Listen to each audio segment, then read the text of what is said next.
right, we are good to go. Yeah. We're doing a Jay Prince today. Oh Oh yeah. yeah. A lot to say about Jay Prince today, man. So Did you watch that interview? I watched the whole thing today. I listened to it at least. Yeah, me too. The beginning of it. He Yeah, was, yeah. oh yeah. He was like, "Oh yeah," and then Gilly was like, "Wait, hold on. First off, I want to give my condolences to the Takeoff family. Like he like he made it super serious off the Yeah, bat, dog. yeah. Jay Prince couldn't even get Jay his. Prince was, yeah, Jay Prince was like, oh yeah, he was about to Yeah. get him. Yeah, that shit was wild, man. I'm kind of glad we had him on to get an all year from him. Yep. Yeah, we need that's a bucket list thing for our podcast, man. We got the Jay Prince. Oh yeah, we got the Jay Prince drops. Yeah. Now we just need Paul. We got Arian Foster, which was a bucket list thing for us Oh for a long yeah. time too. Yeah. So now we just need Paul Wall and Chameleonaire, which Matt had said he could maybe get. Yeah. Oh yeah. But anyway, look, this is the Jim the Juice podcast. Y'all know who we are. Figgy Fig, Ryan Rocket, back at it. A lot to break down, a lot to talk about. A lot happened this week, man. Okay, between the Grammys, between certain podcasts, between certain depositions, between certain top 100 rapper lists. A lot to react to. So we're going to get right into it. Figgy, first off, man, how you been? You been good this week? You straight? I'm good, man. I'm ready to roll, man. Yeah. New releases, nothing really came out, so fuck it. We'll relax. We will react when something good comes out, man. But let's just jump right into it, man. Let's jump into the Grammys. Figgy, did you watch the I don't know which annual Grammys these were, Was it the but did you 50th, watch it? 60 or It something? was a 65th. The Damn, 65th annual it's Grammy been around Awards. 65 years, man. That's Yes. Yes. And black people were allowed to go to them for about 20. But yes, the Grammy Awards happened this past week. A lot of I didn't watch the whole thing, but I did see there was a hip hop tribute. I did see the Jay-Z God Did verse. Very well done. Beyonce was late. She didn't even accept her first award. Figgy, did you watch the actual award ceremony and what did you think about it? I watched half of it. To be honest, I completely forgot about it. I said, "Oh yeah, the Grammys on." So Yeah. I missed the first half of it, but I did see the hip hop the performance too. And I look, man, I pretty much enjoyed probably 90% of it. Mm-hmm. I thought it was good how they was going started from the beginning and then they went on from the 80s to the 90s Yeah. and all that stuff. It was all good, man. And you know that the Illuminati had to do what they do best, man. They had to push little baby to us. Of course. Like like nothing can go without a little baby performance, man. And I was just like, oh man, I felt like they left so much on the bone, man. Mm-hmm.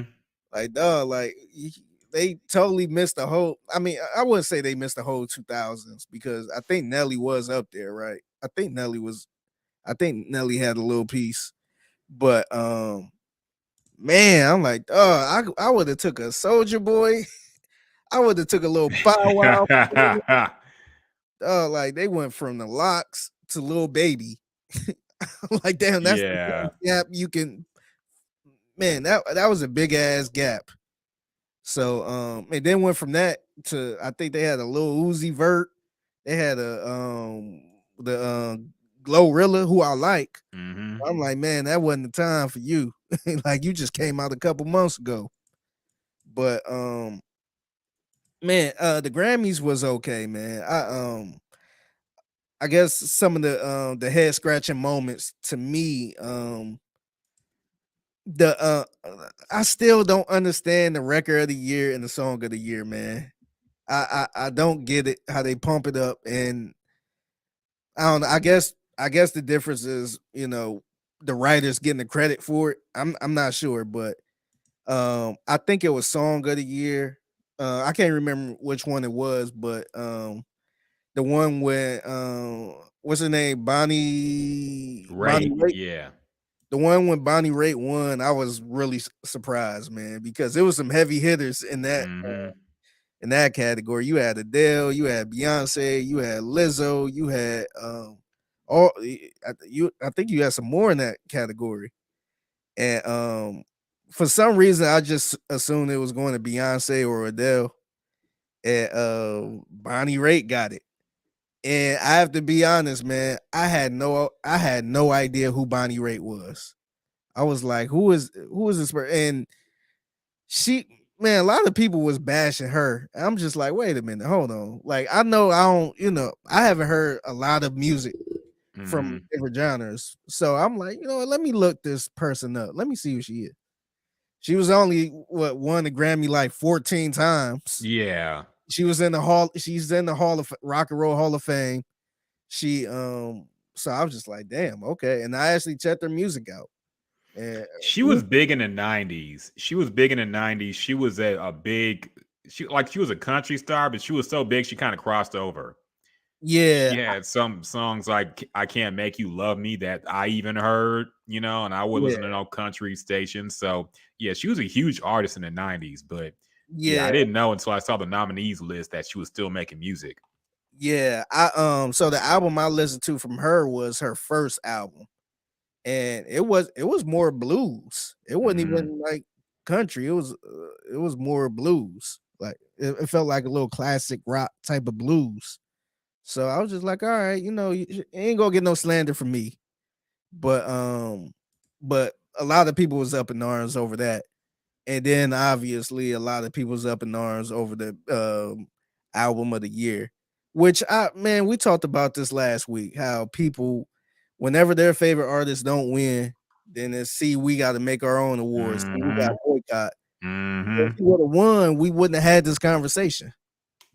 So I wasn't really surprised, man.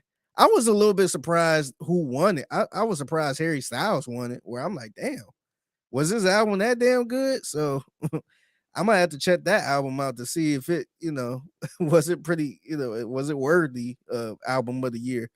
But yeah, man. Look, man, people with the same old arguments and they don't like Beyonce. Why she keep coming back and all this other stuff. Look, I And think by the way, Beyonce at this ceremony became the most winning Grammy Award artist of all time. She had yeah, 32 Grammys, more than anybody ever. yes, and that just got overshadowed But she because didn't get Album of the Year, and people were upset about that. yeah, people was happy about the Grammys for like probably 5 or 10 minutes, man. Hmm. When she win that album of the year, that just went to waste. So I thought that was kind of hilarious. But outside of that, man, I thought it was okay. It wasn't nothing special. I wasn't like, yeah, they got it right or anything like that. Um, yeah, the Grammys was the Grammys. I'm not the Grammy person like I used to be. Now it's just kind of there. And it's something to watch when it be, and especially because it was no football or anything on. Yeah. So it was okay, man. It was okay. Yeah, it actually had a pretty good viewership too. I think it was the highest rated Grammys in like 3 years. I think it helped a lot that there was a live audience and it was like it felt like a real thing. I know for the past few years they have been doing like the fucking COVID shit and small. Like I don't know how those shit was working, but yeah, it was pretty highly rated. I know Trevor Noah hosted, I believe. So yeah, it seemed like a lot of people were watching it, but I think they were just watching to see Beyonce win Album of the Year, I guess. And when it didn't happen, they were very upset. I'm a little surprised seeing that Jay-Z came, but then again, like the Grammys are the one award y'all people can't buy. Yeah, Yes, it's political. Yes, people bring their own biases into it.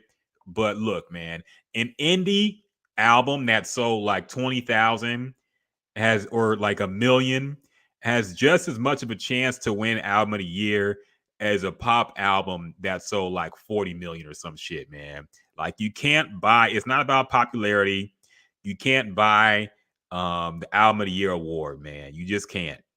Yeah, So, and and I people have think gotten upset about that. People are boycotted because of that. And I get it, but it is what it is. So, so. Like my thing is too, man, because we never really look on the other side. Do I agree? I've seen a bunch of articles people posting about the lack of diversity in the Grammys and the voting and all that stuff. The lack of black folks in there, which I agree with. But sometimes we really don't try to look from the other point of view. mm-hmm. So let's say it's somebody that don't really listen to hip hop, or somebody that don't really listen to dance music or anything like that. It's like damn, like the way we treat, let's say somebody like Bonnie Raitt, the way we treated her because we didn't know who she was, that's no different than somebody else doing the same thing to a Beyonce, because they're not really a Beyonce fan, so they're not really gonna pay that album any attention. So we criticize somebody like a Harry Styles, saying why did he get it? It should have been Beyonce. When truth be told, we probably never even listened to Harry Styles Yeah. to even know if that album was really good.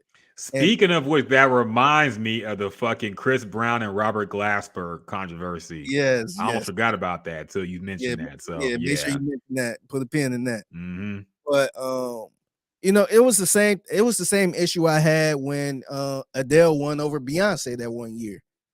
And Adele, look, my household is an Adele household, unfortunately. Yeah. Well, I heard this. I probably know this album from the back, like the back of my hand. And to me, that I had no issue with that. I don't think it was a snub at all. But that album, if you look and see what that album did numbers wise and the impact that album had, I think it was worth being album of the year, because I think she dropped that album in November, and that was the highest selling album of that year. And so, us, being black folks that know about Beyonce, yeah, we was probably like, yeah, Beyonce should have won that. That was her best work, but we only looking at it from our point of view. And I think we don't really look at the country artists that had their album in the category. We don't look at the Adele, who got her album in that category too, from their point of view. So do I think Beyonce was probably snubbed? Yes, I think she was snubbed. What was the other group that won, or the other person that won in 1 year? I forgot who that was. Was it Beck? Beck. It was Beck. Yeah. Yeah. To me, I thought that was a bit of a stretch right there. I thought she probably should have won for that one. But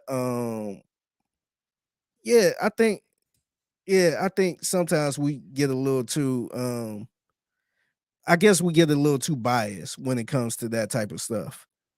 And like I said, yeah, I think it should be more black folks on the panel. But I don't know if Beyonce had the best album of the year out of all the albums that came out. Mm-hmm. Like, I can't say, I thought it was a good album, but I don't know if it should have been the best album. I'm just not too sure about that. I mean, this is the problem with fucking stan culture, man. I feel like this started with like rap music, but basically how sales mean everything. And if your album sold a lot, that means it was the better album. And for rap, you could argue that because look, rap is just an art form that is kind of, if you're hot, then you're probably making the best rap music. But that's not true for all music, period, man. There's music and genres that people don't even listen to like that, like Yeah, in a large amount. But that's very experimental. That's very, outside the box from a pop album, man. yeah, And look, to be honest, man, pop albums are viewed like as a lower class type of music, man, by people who really fuck with music yeah, and people who play music, perform music. Pop music is seen like fucking reality TV, basically, man. It's basically just something for people to nod their head and dance to, which was this Beyonce album, man. Let's be real. It was a fucking dance pop album. Like, It was it, considered a dance album. yes. And it did win those. We'll go over the categories and the wins and go over our predictions in a minute. But look, an album like that, it was going to take a lot for it to win album of the year, man. Especially over people who made more meaningful music. And like, I didn't hear the Bonnie Raitt album. But I'm not. When I saw she won, I wasn't surprised. Yeah. So she won for song of the year, song or record of the year.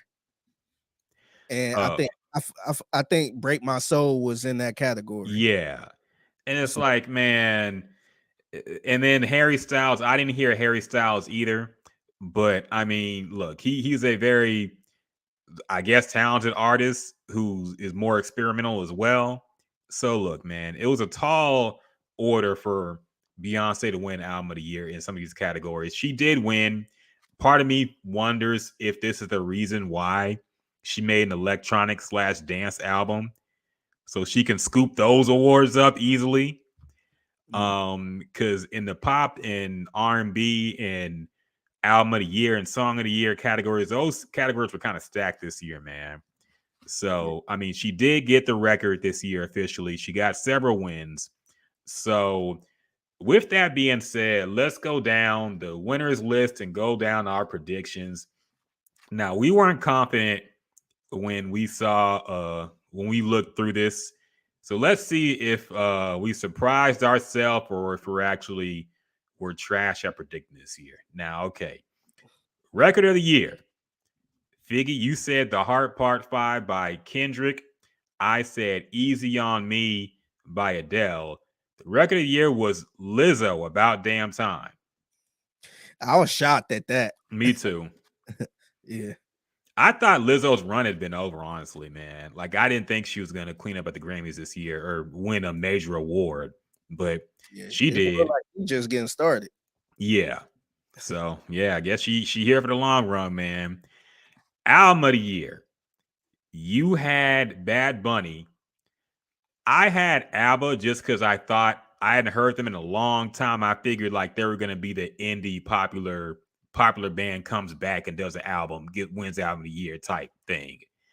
But album of the year went to Harry Styles, as we already said, for Harry's House. Sidebar, I thought it was kind of fucked up that they asked him about Beyonce on the carpet after his win. Some reporter was like, now we all thought Beyonce was going to win album of the year. Did you think Beyonce was going to win too? It's like, how are you supposed to answer that, man? Yes, Yeah. I thought I would lose. I don't think my music's good. Come on, man.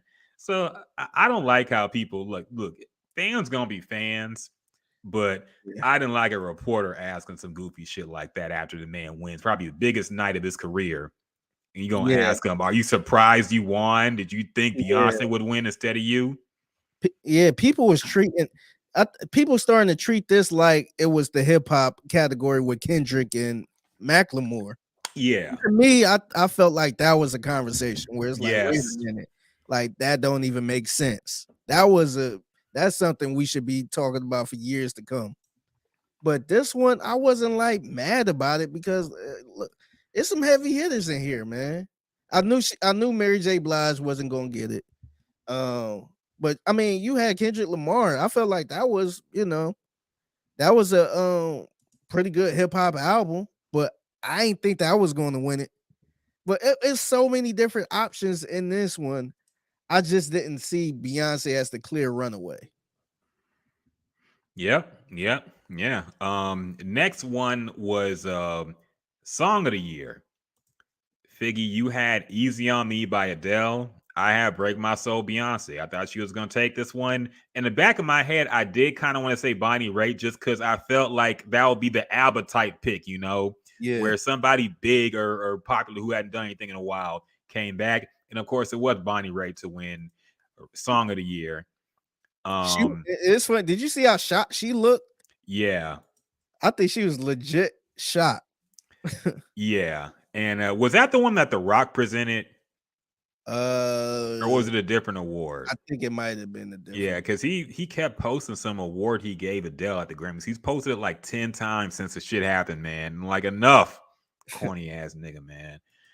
I'm sick of this dude, dog. She didn't help, man. Talk about she wanted to meet The Rock. She never met The Rock Oh, before. she's the one who said that. He the one initiated the shit. Oh, okay, So because they, he. I don't know if you seen the whole little joke thing they had Mm-mm. where he ended up coming up to the table and she was just like, "Oh, I always wanted to meet The Rock," and blah blah blah blah.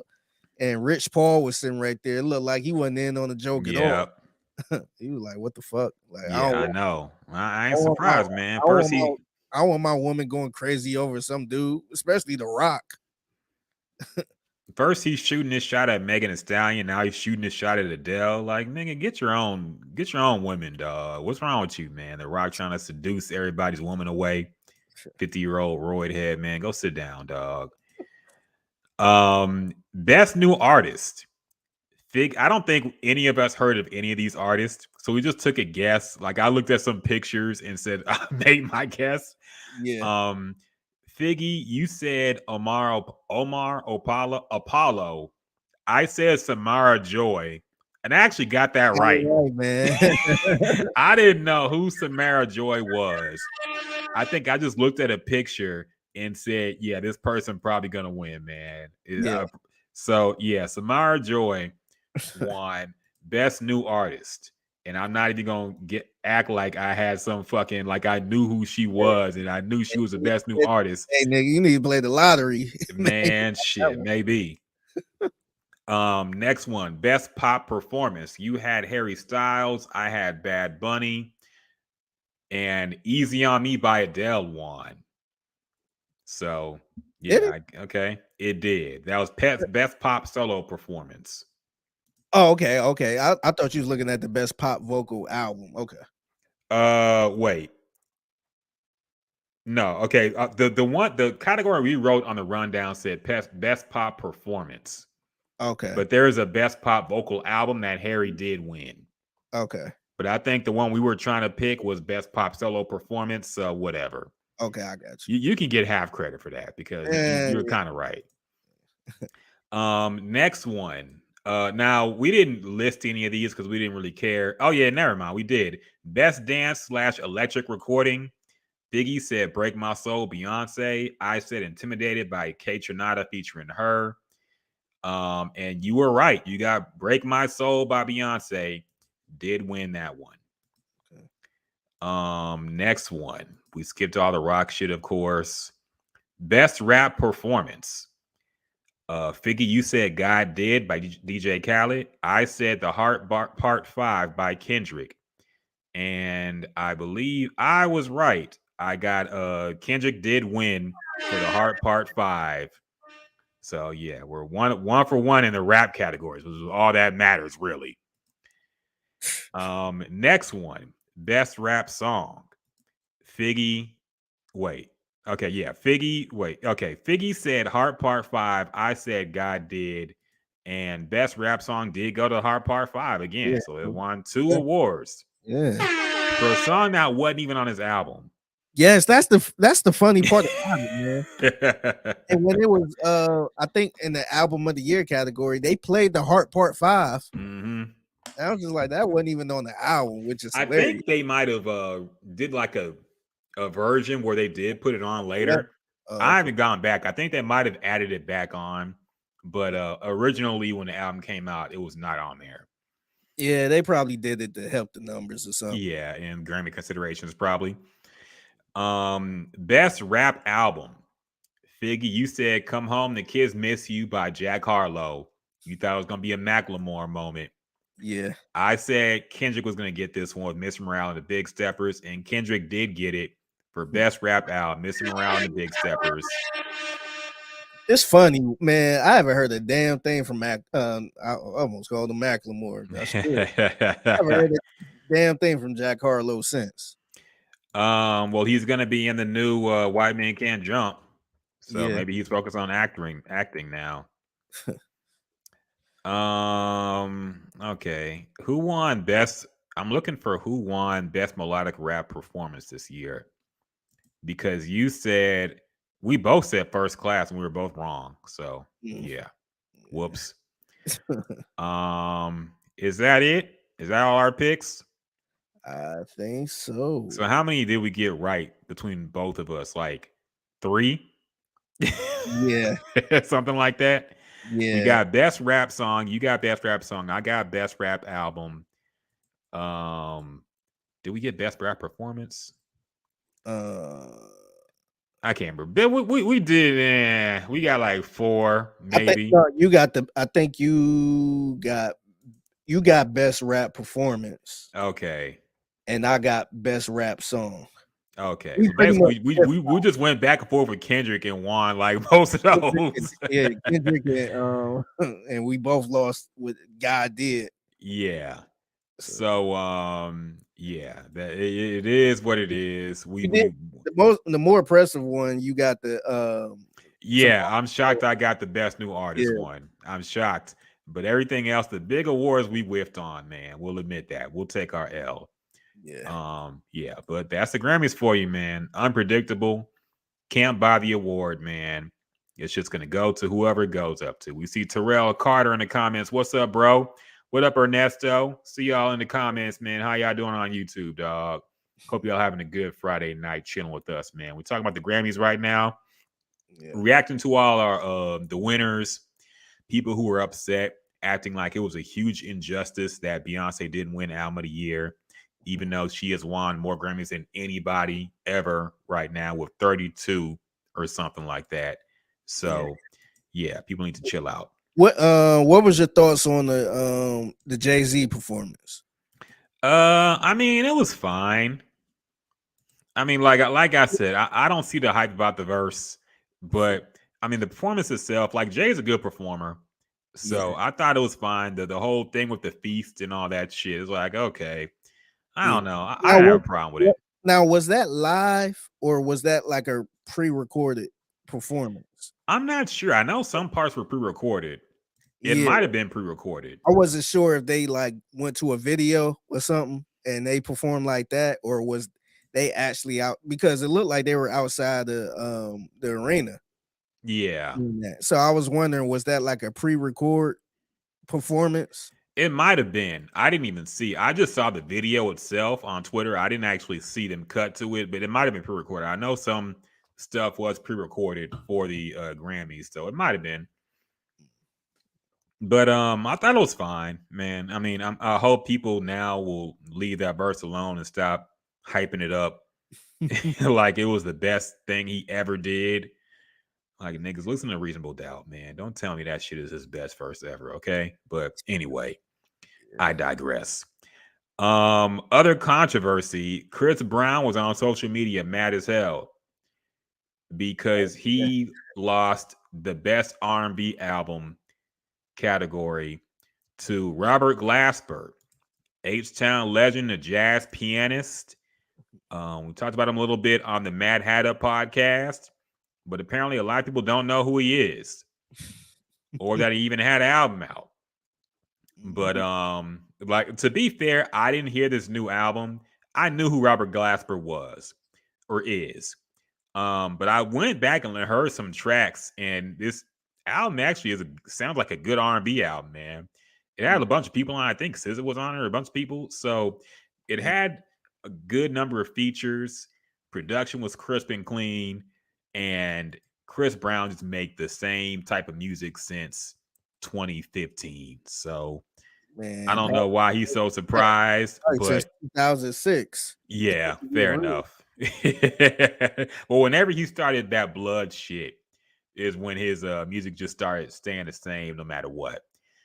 So he got on Instagram. He was upset and he said, I guess there was he took a screenshot of Robert Glasper and he said, "Y'all playing. Who the fuck is this?" Laughing, crying emoji. He said, "I'ma keep kicking y'all ass respectfully." He said, "Who the fuck is Robert Glasper?" And he said, "I got to get my skills up. I'm gonna start playing the harmonica." Like, what the fuck? And now again, Robert Glasper, I can understand people not knowing, like regular people not knowing who he is, but R&B artist, especially one as old as Chris Brown, to admit you don't know who this man is a little bit embarrassing. But Yeah. then again, this is Chris Brown. But he did apologize to Robert Glasper. He screenshotted his DM to him, and he said, "Congratulations, my brother. I would like to apologize if you took offense to my reaction at the Grammys. You were not the intended target, and I know I came off really rude and mean. After doing my research, I actually think you're amazing.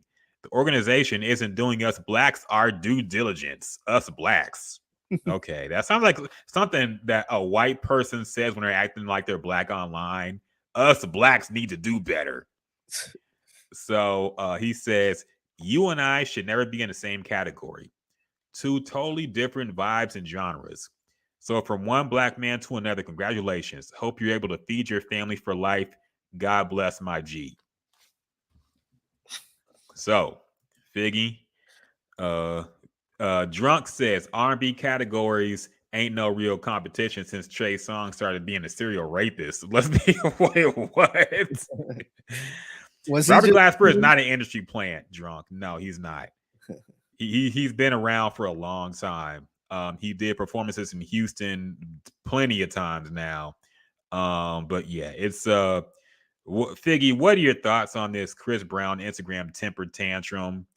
Do you think he has a point, or do you think he was just coked up and drunk one night and just got upset?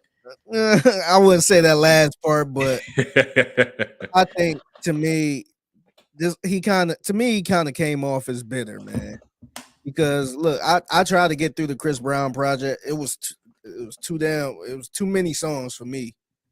But I don't understand. Like, we know a lot of Chris Brown stans, and they all will probably say the same thing. Oh, this was his best work, or Yeah. this one he was different on this album. But I don't see a clear difference where he stepped out of his lane, or he put his foot into this one. We could do that. We kind of did that with Jay-Z when he did 444 album. We was like, oh, this is a little different from Jay-Z. Like, he didn't do this before. He got a little personal on this one. I don't know if Chris Brown have that. Everything to me, everything sound the same. And I'm not saying he should have won or shouldn't have won, but I just think it was it's the same thing we all did when somebody else won and our favorite person didn't win, and we saying, who is this person? To me, that's no different. And to me, it's a little embarrassing because it was an R&B category.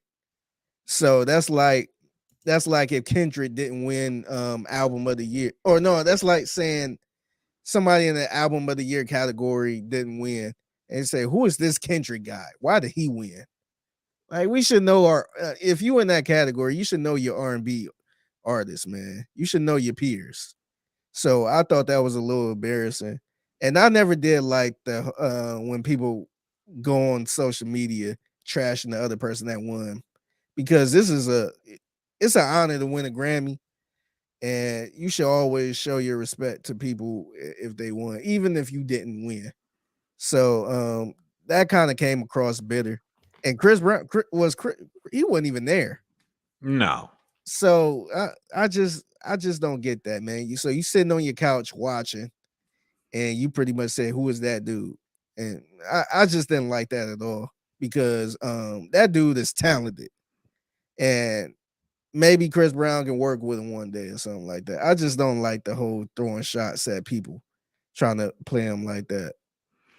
It was real silly, man. Drunk says Chris Brown, when he dropped all the hype in the world 3 days after, nobody can name a song on the album. Yeah, exactly, man. It's like not even just the quality of the music is gone down. Like, he's got to understand the way he acts. Like, he's not gonna be winning these types of awards, man. Like, I remember he had the Michael Jackson tribute planned. I guess he did a whole choreography thing for it. I think it was the American Music Awards or something. I think it was that. And they said at the last minute, basically, no, we're not going to have your performance on. Yeah. It's like, look, man, it's a difference. The world's different now, dog. People going to look at you and your past and say, why is this abuser on primetime TV, man. I don't Mm, care what Kelly Rowland or whoever wants to get up there and say and speak in your defense. Like, look, man, it's just you kind of got to live in what you dug for yourself at this point. yeah, So, I mean, he sells a lot, he makes money. Like, you're just not gonna win these industry awards with your reputation right now, man. Like, yeah, he needs to be in some kind of rehab where he just is a changed man and just is super positive and appreciative instead of being like a fake ass gang member who want to fucking throw a temper tantrum whenever somebody else won an award that's not him. So you got to think about these things, man. Like, do you want this recognition or do you just want to be popping on social media? yeah. I think he needs to get to a point where he just focus on his fans because they stuck with him, man. They stuck. He still got a cult fan base, Yeah. so just give them the good music. And if you win a Grammy, cool. That's a bonus if you win. If they feel like you should win, but I think it's over with him. Feel like he got snubbed or why this guy win over me and all that stuff. I just think he just need to focus on his fans, man. Yeah. Yeah. I just thought it was real silly, man. But I mean, that's Chris Brown. So what else can you expect at this point, man? This man's an overgrown child at times. Did anything else happen at the Grammys that's worth mentioning? I think that's basically all the headlines. Yeah, Um, I think that's it. I think that's it. Beyonce did show up late, and I think she got an award. And one of her producers came up and said, "You niggas, niggas be on CP time." Beyonce thanks y'all, and I was like, "Y'all gonna get Beyonce boycotted from this fucking or blackball from this shit, man." But yeah. So it seemed like a good ceremony. I like the hip hop tribute. I thought that was cool. So yeah, decent Grammy awards. We were wrong in our picks, but who cares? I mean, shit is the Grammys. Nobody can really predict this shit anymore, man. Next up, we got to break down this situation with Jay Prince of Mob Ties. Now we've been wondering for a few weeks now whether we're gonna keep claiming mob ties because, as Jay Prince says, Yeah. a coalition of bosses, or I forget the acronym what it meant. He said it again on the podcast. I forgot. It Yeah, was a movement of bosses. Here's what he said. Jay Prince Jr. said mob tie stands for. He said movement of bosses together in elevated situations. yeah. I was just like, damn, okay. That's a real thought out definition. I feel like that, but I feel like that's one of those things where it's like they already knew they were calling themselves mob ties, and then later on we got to dress this up a little, y'all. Well, come on, we got to have something to tell the police. So no, we don't mean mob as in a mob. We mean mob as a movement of bosses. So seeing that, Jay Prince got on his podcast and said we are mob ties qualified. Oh, Okay, yeah. he gave us the green light. The He gym gave us the stripes. qualified. Yeah, He said it. he said it because I was thinking about posting that little video again. Just like, hey, see what he said, but I don't know, it might not be the right time. Hey, we're bosses, man. We got our own podcast. He named other bosses too. He named Drake. He named Carl Crawford because he's Megan's boss. He said that. Yeah. Throwing That was shots in there. that was a little wild right there, man. Yeah. I was Nah. like, oh. There were several shots that Jay Prince threw just randomly in this interview. Even the Offset thing was something that they were wrapping up. And nobody even that was asked him at the about very Offset. end, because Yeah. I seen the clips floating around first, but when I actually watched the whole thing, and there was like 1 minute left in the video, I'm like, damn, did they take it out? And then you got some other stuff you want to say? I'm like, yeah, real quick. And that's when he let it. I'm like, Yes. that was at the very end. That's crazy. Yeah, it was at the very end when Gilly asked, "Do y'all have anything else to say?" And everybody gave their condolences for like the 50th time. They Yes. said, "God, I mean, we get it, y'all. Yeah. give your condolences to Takeoff and his family. They did this like 6 times in the podcast, man. But yeah, right after that it happened. So let's just play the clip, man. Let's react to. I got the links up in the rundown. Jay Prince was on $1 million worth of game with Wallow and Gilly the Kid. I still call him the Kid. I'm not gonna call him the King. That's just corny. But with Gilly and Wallow, I believe they actually filmed in Houston.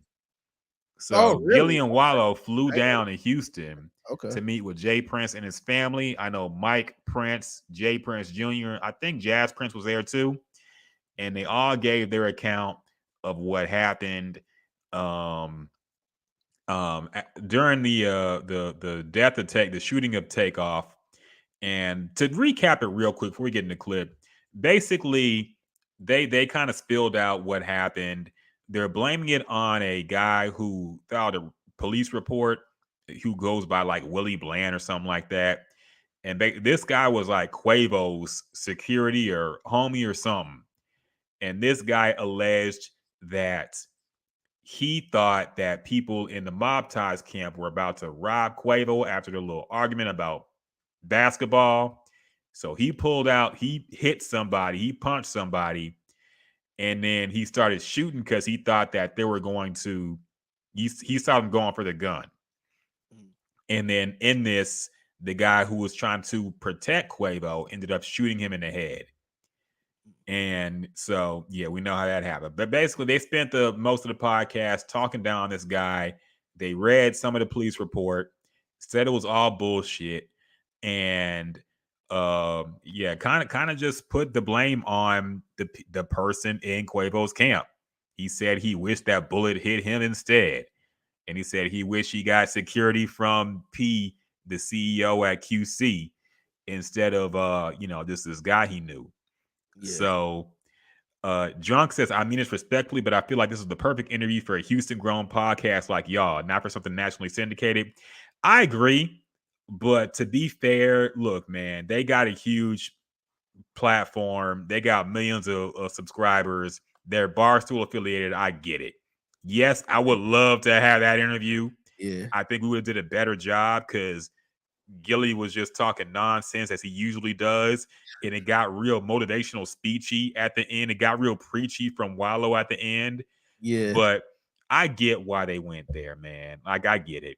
I would Yeah. like to think we could do better, but look, we ain't big time like that yet.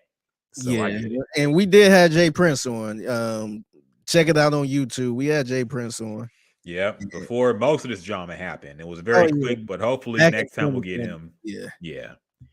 So yeah, it would be great that if we had this interview, but we didn't. So it is what it is.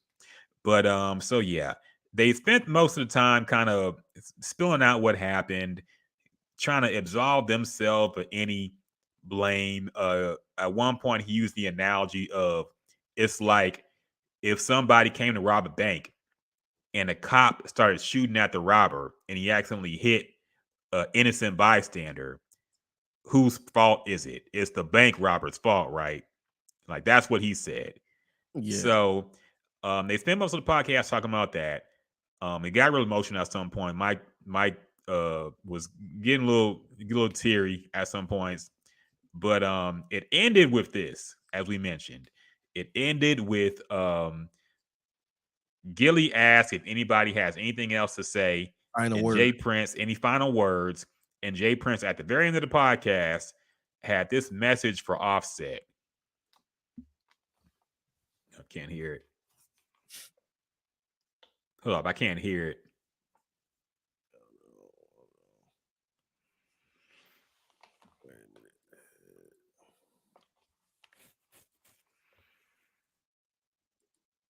So yeah, we this is how the podcast ended. Literally, like the last sentences of the podcast before it ended was this clip you're about to see, man.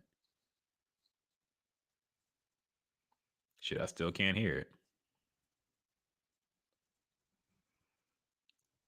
Oh no. You still can't hear it? Nah. It's probably playing for the podcast portion, but I Yeah. can't hear it on the stream, man. Oh man.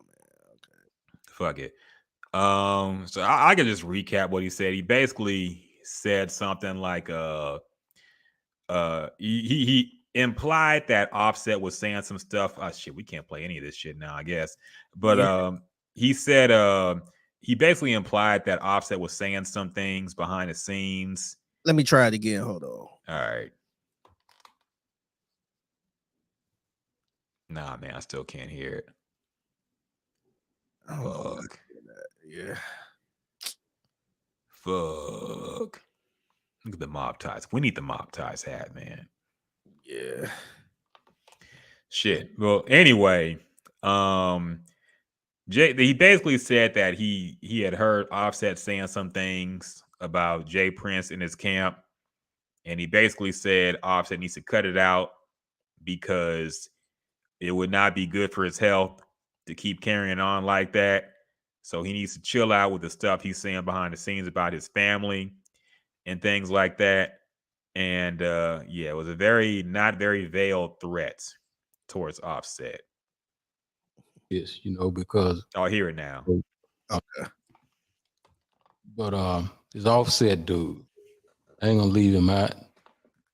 I'm just real like this, because niggas be throwing rocks and hiding their hand, right? They be throwing rocks and hiding their hand, and I don't like them kind of individuals, And the truth of the matter is, one can dance and different things in front of these different cameras and all that kind of shit.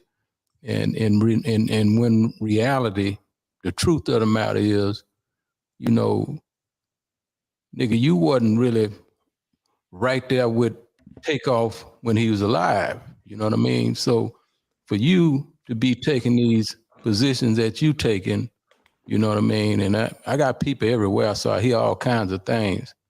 I'm gonna just say this to you.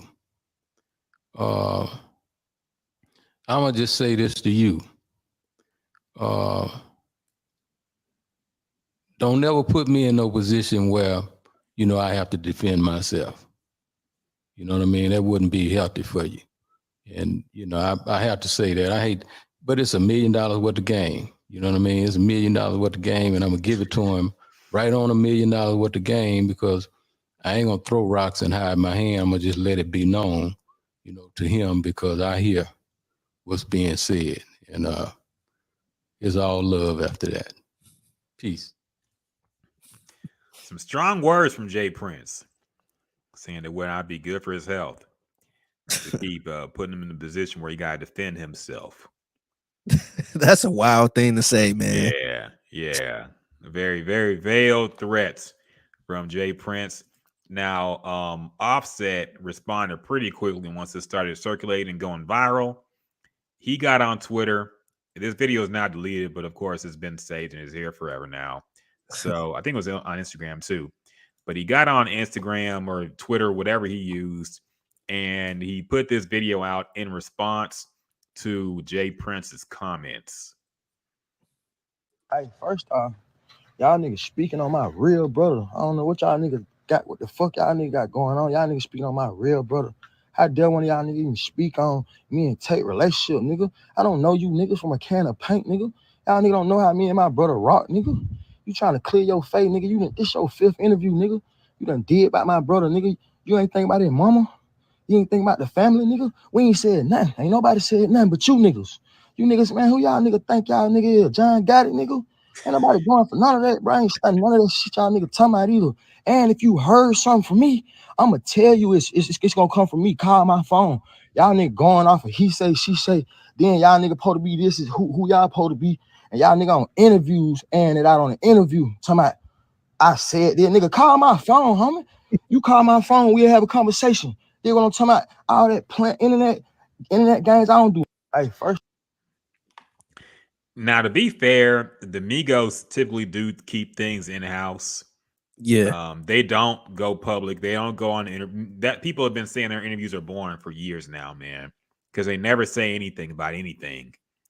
So, I mean, he does have a point about how he doesn't go out and say things, at least in public. But I guess Jay Prince heard some things in private that he was getting upset about. Now, Jay Prince Yeah. went on. I had no clue Offset was, I guess, what Jay Prince was saying. Mhm. I had no clue that that was happening, and that was really telling to me because we haven't heard anything from Quavo. We haven't heard Yeah. anything from QC. And if you listen to that interview, it sounded like they kind of talked and I don't want to say pieced it up, but Mhm. it seemed like they, is they came to an understanding somehow. Yeah. Honestly, this interview had several things that we had never heard of before until Jay Prince exposed it. Like, I never heard about that police report. I Yeah, never heard about Offset and what he might would been saying about Jay Prince and them. Like, we didn't know these things until he went on the podcast and said it. So it's yeah, kind of like the Streisand effect, where they call it the Streisand effect, where she sued a publication because they had a picture of her house and nobody reading it knew it was her house until later. So then now everybody knew where Barbara Streisand went because she got mad about it, or where she lived because she got mad about it. yeah, So it's kind of felt like that, where he brought attention to things that we didn't even know, and now we're talking about it since he brought it up. But so Jay Prince had even stronger words for Offset after this. He went on Instagram and he said he exposed even more. He exposed the times he's helped Offset and Cardi B, and he went longer this time. So let's try to listen to most Clown of this. Offset suffering. It's buffering that This shitty clown internet at Offset work. suffering from being a fake motherfucker disease. He want to play Well, victim now. when I first heard that, man, I lost this man Offset suffering from being the fake Fake motherfucker motherfucking disease. disease. The funny thing about Jay Prince is like he talks like your granddad, but the words that come out of his mouth are like somebody our age, man. Yes, Old people don't cuss like that. yeah, But Jay Prince like talks like a rapper, but he has a cadence and voice of your grandfather. yeah. All right. But okay, keep going. This clown Offset suffering from being a fake motherfucker disease. He want to play victim now, but he was a volunteer when he spoke threats about me and my family name in his mouth about what he gonna do.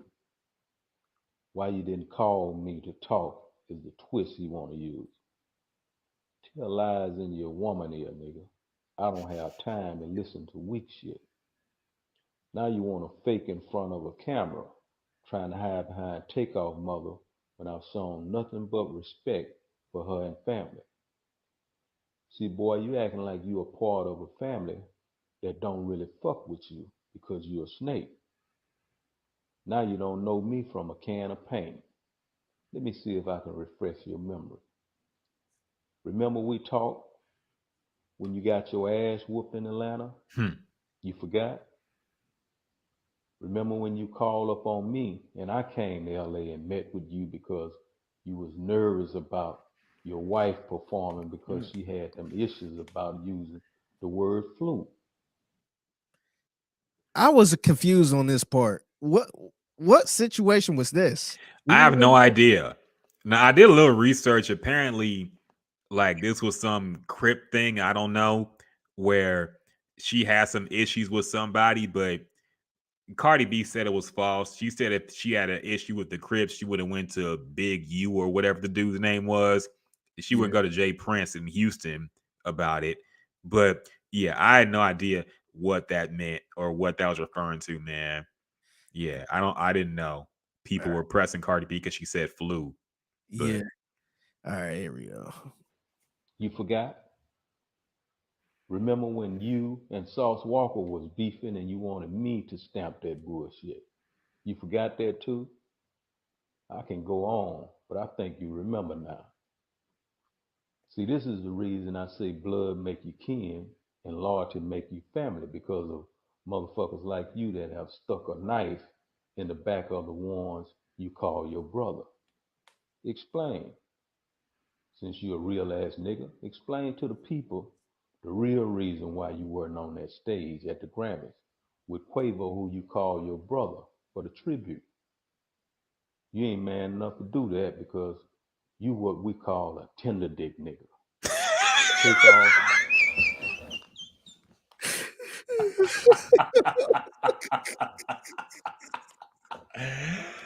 Dog. Pause, man. What?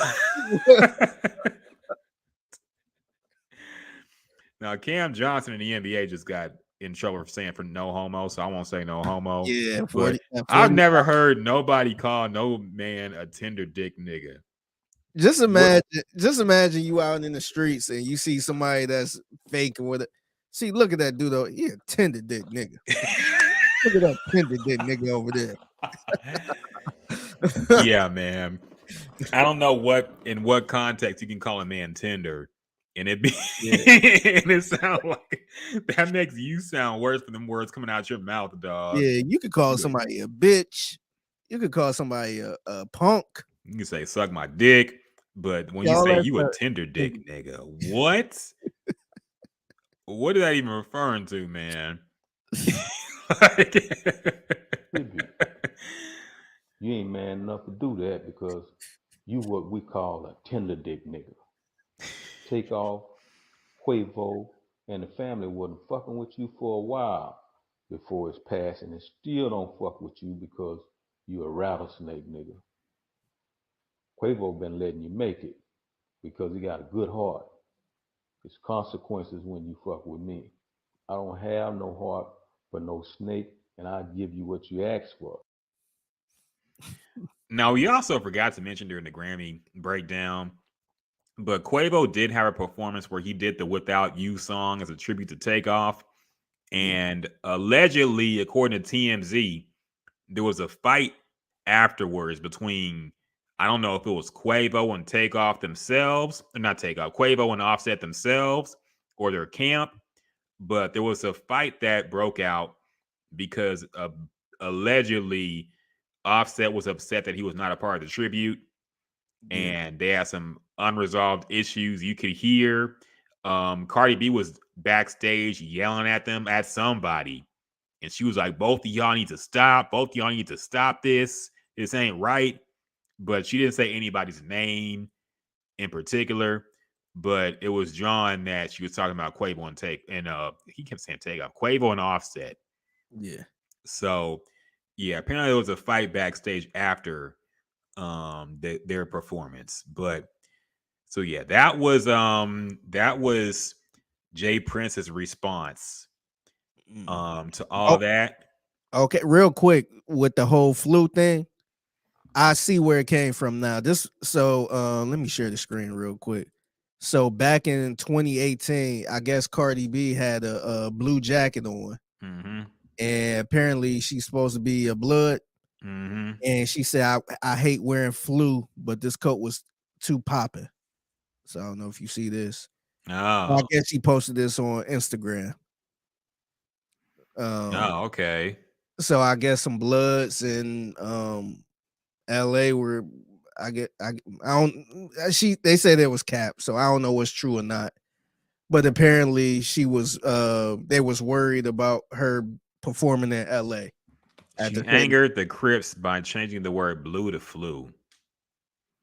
Yeah, because she can't say, because Crips these don't gang rules are fucking stupid, man. What the hell? Or, yeah. I think I guess she a Crip. I don't know. No, she's a blood. I thought. Okay. Okay. She's a blood, but I guess the fact that she changed it was disrespectful to the Crips. Maybe that's like a slur. I don't know. Somebody who knows about gang shit needs to come in here and tell us what this shit means, because I don't fucking know. Yeah. So I guess if she's a blood, she they usually don't use the C words. Yeah. So I'm confused. I don't know. Yeah, see, I don't know what it fucking means, man. But whatever. I guess that angered the LA Crips. Yeah. So and Jay Prince alleged that he stepped in to resolve it. Yeah. So yeah, they did reply to this. Offset said street nigga turned cop emoji. Never needed you for no smoke. You the police, all mouth with your no proof, just fairy tales. Laughing while crying emoji. Let this be the last time we speak on this. Cardi also said big lies. She said never. Tell them to show receipts. Only people that was there was Whack and Big U. Why? So I guess she's admitting that there were some issues about that. But she says only people that was there was Whack and Big U. Why would he be called for anything involving Crips? A whole bunch of fairy tales. So I guess there was an issue with the Crips that happened, but she's saying that Jay Prince wasn't involved. Yeah. So yeah, is his word against theirs. Believe whoever you want to, but Figgy, what's your take on all this, man? It's a lot going on here, but after listening to the so I listened to the full Jay Prince interview, or the Prince family interview. Seeing what happened at the Grammys between Offset and Quavo, and the fight and all that stuff, and honestly seeing how Offset been away from the group a little bit. I'm kind of curious, man. I'm kind of curious what happened between Offset and QC at this point, because during the Jay Prince interview, he said a few times how him and was it P? I think it was P. Yeah. Pretty much they sat down and they talked it over.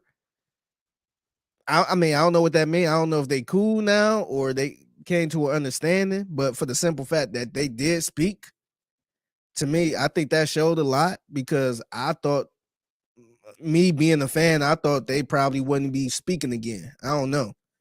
But also him bigging up Quavo the whole interview. He said a lot of good things about Quavo, and Quavo was there. So to me, that kind of to me it seemed like Offset was out of the loop. Probably didn't know what happened. He wasn't there, and he lost somebody that he probably wasn't on the best of terms at the time. And now, he's doing what any of us would do if we were beefing with somebody, one of our family members at the time, and lose them. We will be hurt. We'll probably be acting like Quavo too, or not Quavo, but Offset. To me, it seemed like it might be a little deeper than what we thought it was, with Offset being away from QC. Maybe I don't know what he did. I don't know if it's a him and Cardi B thing, where they just not fucking with that label no more. But it seemed like it's a little bit deeper than this, because I thought the beef was going to be between QC and Mob Ties. Now it seemed like the beef is more between Mob Ties and Offset. It seemed like everybody else got an understanding. It seemed like it was a very unfortunate situation. And what Jay Prince was talking about, it seemed like it was somebody that Quavo was close to that kind of started everything. And Jay Prince used the analogy of the bank robbery. To me, that seemed like that was kind of, I felt him saying that, it seemed like that was a little close to what happened, probably. That somebody, like, I don't know from who or what, but somebody got a little wild that started something, which kind of ticked somebody else off that react, and somebody innocent got hit. And listening to all of them explain the story, it seemed like it shouldn't even got that far, which we all probably figured that it seemed like it was nonsense, and somebody innocent got hit. So to me, I think Offset just was out of the loop. He was going through issues with the labels, probably going through issues with his family, and that situation happened. So I think that's where that beef is currently at now. And I mean, it sucked, man, because look, Offset, I think that was his brother. I think Takeoff was his brother, if I'm not mistaken. His blood brother. But it's I mean, I kind of feel for Offset because look, it sucked going through something like that. You lose your brother, you It was lose his cousin. his cousin. Okay. Yeah. Okay. Man, that shit's so confusing Yeah, I because know, right? Takeoff was the uncle. Takeoff was is Quavo's uncle. Yeah. No, And Quavo is Takeoff's uncle. Quavo is Takeoff's okay, really? uncle, and Uncle I Q. guess Offset is their cousin. Okay. Okay. So yeah, so like I said, it gotta hurt for being from Offset's point of view because you was on bad terms when he was killed.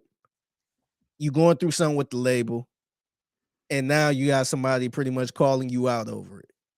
And I know that gotta hurt, but man, this is a messy situation, man. And I'm kind of curious to see how QC is going to step if they're going to step into this situation to kind of tell everybody to relax because he was, QC was his family.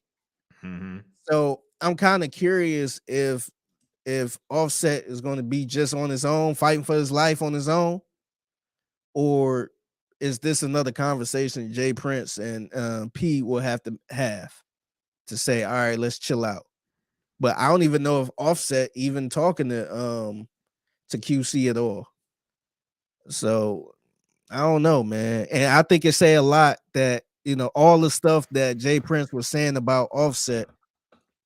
I'm not sure if P was sitting there maybe saying, "Hey, man, we not cool with him right now. He did this, he did that," because he was saying a lot of stuff, a lot of he a snake, he fake, and all this other stuff. But he was bigging up Quavo. So to me, that kind of say a lot, man. So you know, I think this probably I feel like we kind of seeing what really happened with the breakup of the Migos. So maybe we is seeing something a little weird because even we said it from the beginning. We said it from the beginning when remember when Offset released that video and he was Mm-hmm. just by himself. Mm-hmm. That seemed super weird, man. It was like he had nobody in that video. It just seemed like he was on his own, like he just got away from the whole record label, and it was super weird, and it was really telling that On Few decides to put out an album, make a project together. It seemed like everything else was going on, but this one person was totally out. Now I would totally get it if everybody just broke up, everybody decided to go their separate ways or something like that. But it said a lot when the one person won out, but the other two still rocking like everything normal. So to me, the interview, the fight behind, backstage at the Grammys, and the back and forth, them going back and forth with each other, to me is kind of saying a lot about Offset. I'm not saying he's wrong or anything, but it seemed like stuff starting to come out and we'll probably find out what really happened between the breakup from the Migos. Yeah, it's possible, man. But they also keep things very close to chest. So it's also possible we'll never know the full truth of what happened. But yeah, man. I don't know how I feel about this. Honestly, I feel like it's all a bunch of pointless talk at this point. I mean, Takeoff is gone. Nothing's gonna bring him back. They got the guy who shot him. And from now on, it's just gonna be hearsay. Somebody said this, so I got to reply to this, and it's like, man, what point does it serve now? At this point, like it's just pointless to me. I don't really care for it no more. It was interesting to finally hear Jay Prince and his family's full story of their account of what happened that night, and yeah, Takeoff and Quavo. I'm not surprised that they're still having issues, man. I'm sure Quavo, not even knowing what happened between them, I'm sure his thought is like, you wasn't with us before he died. Now you want to come on the Grammys and be a part of this tribute show. like after he dies. So I don't know what their issue is, but yeah, people are hoping they get resolved. Who knows this shit gets resolved, man? Like somebody died. It's not like some shit that niggas just gonna forget in a year or two. Yeah, So I know people are sad about no more Migos music. People want to see them get together, but I don't know if it's gonna happen anytime soon, man. It's a lot of raw emotions going on right now. So yeah, I don't know. I want to hear Quavo's thoughts on it, and then I'm ready to pack it up, man. I don't want to hear nobody talking about this shit yeah, at this point. Just I want to hear what Quavo has to say. I want to hear his account, and if you don't talk, that's fine. yeah. But the only other take I want to hear on it is Quavo's. Anything else, like Jay Prince, all due respect, man, I don't think he needs to talk about it anymore. He said his Yeah, piece.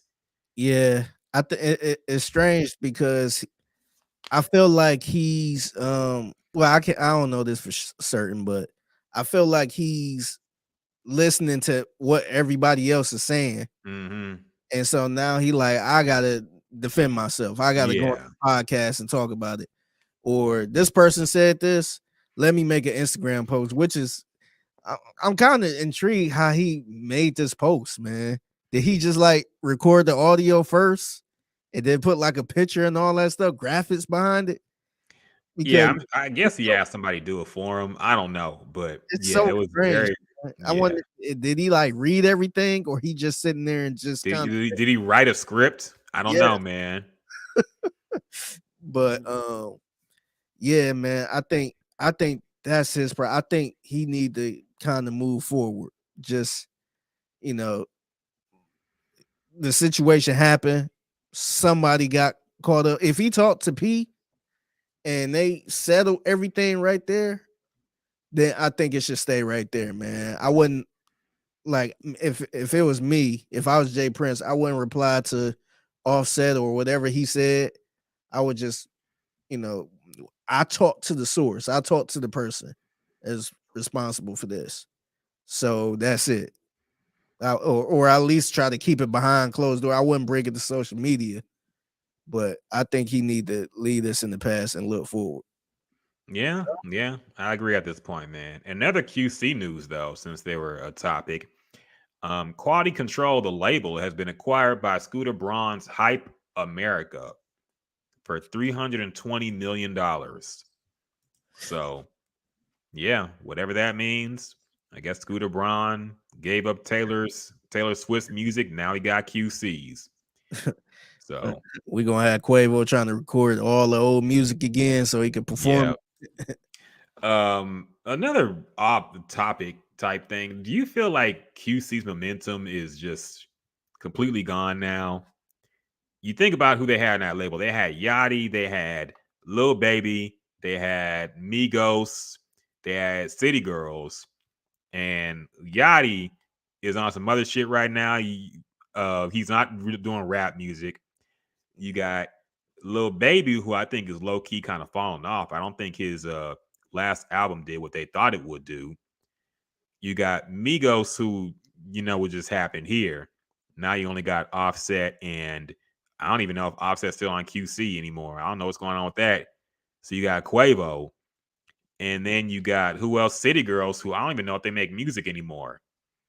Yeah, So you got City Girl, you got a couple other low tier artists that that you probably don't really know about yet, yeah, but they got some lower tier artists where I'm like, damn, I didn't know he's on QC. I think it's Icewear Vezo, who's a mm, Detroit artist who just got signed to them, but he's not. It ain't like Migos, Lil Yachty at his prime or the prime he did have. It wasn't like this all star type of um artist on the label right now. yeah, So I would say if we talking about all star level type of artists, I would say yeah, it probably took a step back. I would agree with that. But I feel like they do have a lot of artists that I was like, damn, I didn't know he was on there. I think I want to say what's my man's name from Memphis? damn, the guy we actually reviewed his album, but I think he signed to QC as well. Shit, I'm trying to find this name. You're not talking about Crunk ain't dead, man, are you? Yes, him. Okay. What was that Yeah. guy's name? Shit. It was I'm out here looking. It's in my Duke play. Deuce. That's right, Duke Deuce. Yeah, Yeah. I think Duke Deuce is signed with QC. Mm-hmm.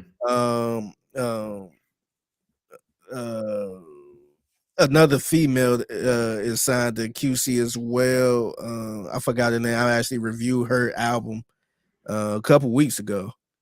But it's a few people signed to QC that's kind of like up and coming a little bit, but not near what Migos was, not near what City Girls was, that type of thing. So maybe they could pop. The other girl's Gloss Up. Oh She's yeah. with QC too, but I don't know. Maybe maybe this a rebuild year for him. Maybe they see the writing on the wall. That's why they kind of sold the company or let Hive acquire them. So Yeah, I don't know. The post makes it seem like it's a partnership, but they always do that at first. Yeah, We'll see what happens. And to be honest, man, 300 million. I mean, who gonna come across 300 million like that? Mm-hmm. I think if it was me, that I would have did it. It's a smart move because I think what a lot of people do, a lot of people, and we had this talk before about being independent. A lot of people want to be independent, but some people try to stay independent forever. Yeah. And it's like, man, like the good thing about being independent is all yours. But the downside to it is if it, let's say it start fading out a little bit, what do you got outside of that? It's kind of like that stock is dead at this point. So you can't even sell it for what you could have sold it before.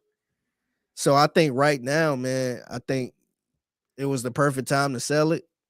You got 300 million because let's say they didn't do it and all the stuff start going down. Lil Baby started going down. Lil Yachty, it's not the same anymore. City Girls never release anything again. How much do you think it'd be worth at that point? So I think it's smart for them to, I guess, partner up or sell it, whatever they did. I think that was smart. So Yeah. I I think bet it's a good deal, man. They started from, you see where they started at and how they made QC a pretty much a major record label, pretty much. Mm-hmm. I think that was a good deal, man. Yeah, I wonder if TDE wish he sold Top Dog at this point, man. I don't know.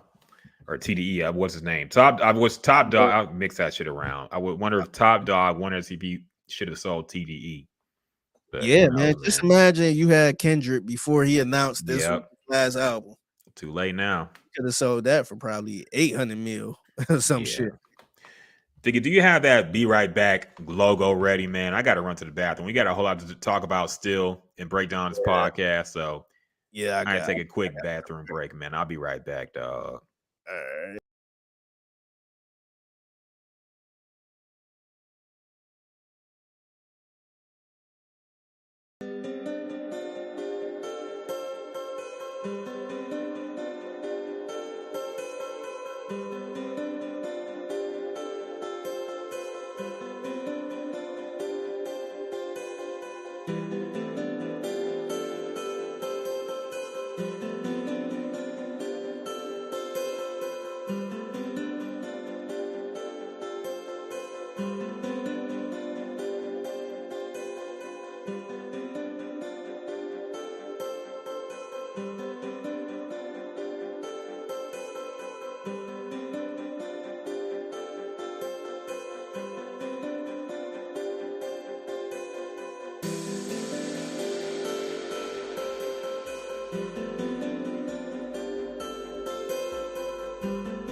Yeah, I like that. Very, very crisp produced.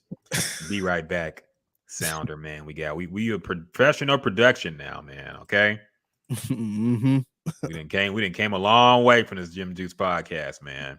I know. Got on the whole message and everything. Going back to the topics, man, a lot to break down still. We got to get through a whole lot more. So, number one, Figgy, your boy from Akron, the kid from Akron, finally did it, man. He finally broke Kareem Abdul-Jabbar's scoring record. I forget the exact number, 38,000 some shit, Yeah. whatever, 388 or something like that. He broke it on Tuesday night against the Oklahoma City Thunder in a game that the Lakers lost. But it didn't matter because all that mattered and all that's mattered this whole season for them has been LeBron breaking this record in a Lakers jersey. He did it. There was a whole production about it. They stopped the game for a good while to celebrate this accomplishment. Anthony Davis looked unhappy. They had interviewed him later. He did say he was upset that they were losing the game, which I don't believe because they lost a lot of games, man. I think his energy had been shit that whole time. But yeah, LeBron James did it. One of the most unbreakable records in sports. He did it. He now has the scoring record. He is a scoring king in the NBA. And he's still not retired yet. He's still playing at a high level. So he'll add on more and more.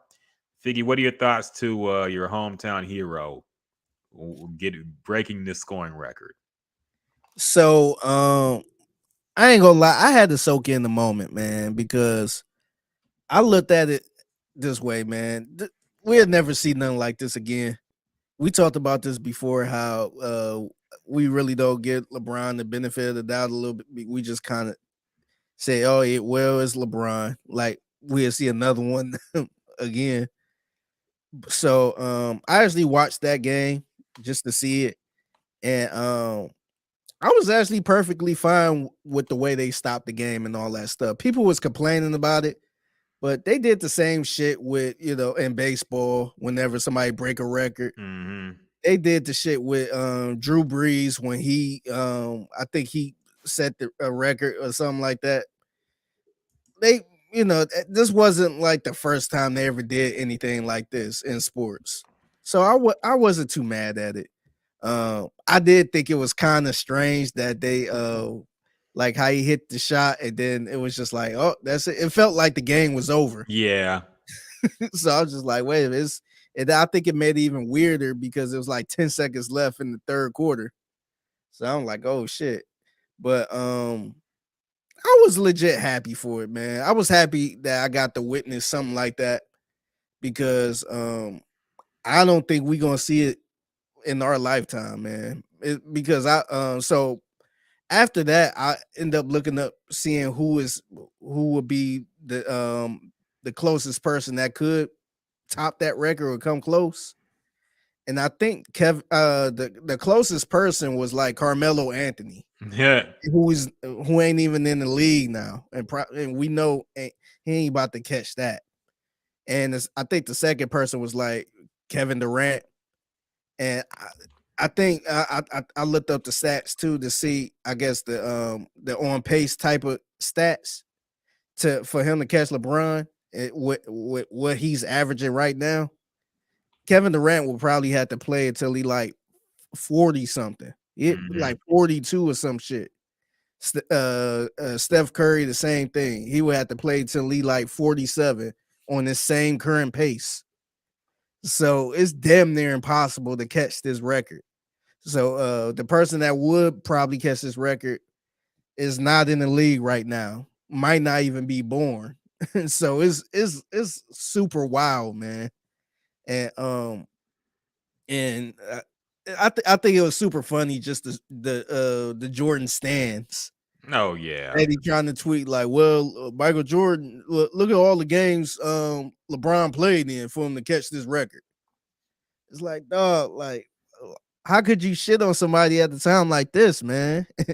Like this dude, not only he he is the leader in points in NBA history, but this dude is like 4th in assists. That's crazy, man. Like for you to lead in points, you 4th in assists, and I don't know where he at with the as far as the rebounds, but that's to me that's insane, man. And remember when LeBron first came in the league, a lot of people forget this, but he was a pass first guy. Mm-hmm. He wasn't like, Kevin Durant who could just put 40 on you any night. This dude was pass first. And we all had this questions. They feel like he's not really a scorer like that, or can he shoot? And yeah, man, I thought it was cool to see, man. The the speech was kind of awkward to me. I didn't really care for the speech like that, and I think I think LeBron had some type of other speech. I want to say after the game or somewhere a couple days ago, something like that. But I realized this, man. We always talk about Michael Jordan, we always talk about Kobe when it comes to killer instincts and all that stuff, and just the words Kobe say, we damn near ready to put his words in the Bible and all that stuff. LeBron is not that, man. He's not the person you go to and he'll give you a Kobe line or a motivational Michael Jordan line or something like that. He's not that, man. So a lot of people's killing him for that. I don't look at LeBron as that way, man. I just look at him as a crazy freak athlete that put up some crazy numbers and played up into his late 30s. So I think it's good, man. I felt good being able to witness LeBron's entire career, because I don't think we gonna ever see anything like this for a minute. And I think we'll see some play like him, because we see people like James Harden, we seen Kevin Durant, the numbers that they put up, but this dude is 38, still playing how he was when he was 21. So I don't know if we ever see that again, man. This dude take care of his body better than anybody else. He rarely been hurt. Kevin Durant always hurt. This dude is never hurt. So look, man, I was fine with it, man. I was good with it. Yeah, it was good to see, man. It was good to see Kareem was there. Yeah, it was good to see everybody showed up. Jay-Z was there, of course. We got that right. Of course, Jay-Z was there to celebrate him. So yeah, everybody came out, the stars came out, the stars aligned. I like the fact that he hit it on a cool shot. I think Yeah. it would suck if he got it on like a fucking free throw or something, man, or like a putback layup or some shit. He got it on a cool fadeaway shot, man. It was something Yeah. that was cool on a t-shirt. Yeah. So I like the fact that he did it with a cool shot.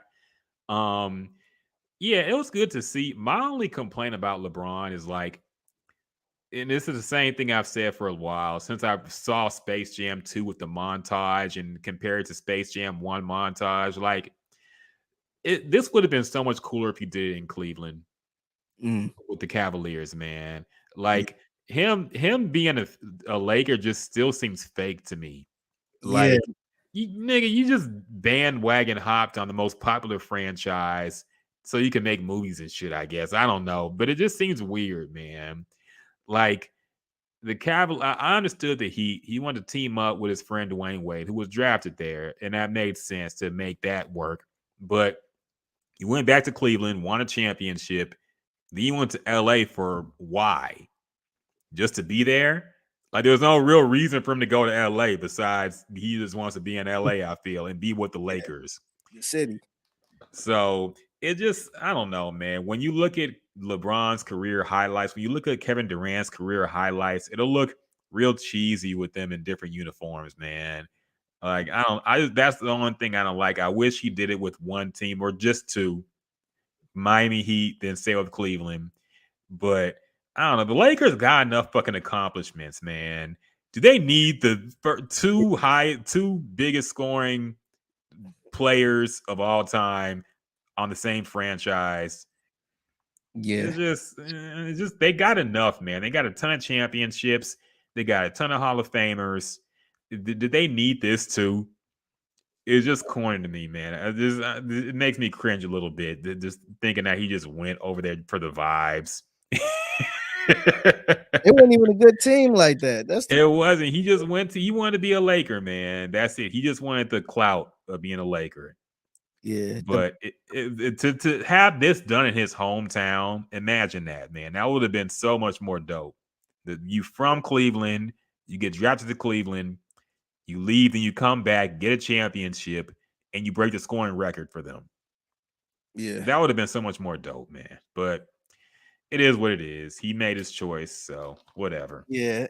The weird part about it is I feel like people don't even look at him as do we even crack the top 10 as best Laker of all time? Laker fans low key are like the biggest LeBron haters, man. Yes. Honestly, if you look around, that's why it's so damn funny when he went to the yes. Lakers. Because now they got to suck it up and support the Lakers. Yes, dog. You know, every Laker, and that's the awkward thing about it. Every Laker fan watching that celebration wish it was Kobe that did that. Yeah. Every single one, man. They wish Kobe broke that award and not LeBron. Yeah. But it's just it's a weird dynamic, man. Like, people have been arguing, like, will they build a statue of LeBron in LA when he retire? Will they retire his jersey? Like, I guess, but it'll look weird up there with everybody else is. The bubble championship is the reason why you retired. No, okay. Yeah. Are 3 cities gonna retire LeBron James jersey? Yeah. Like, it's weird, man. Yeah. Or where do you rank LeBron as a Laker?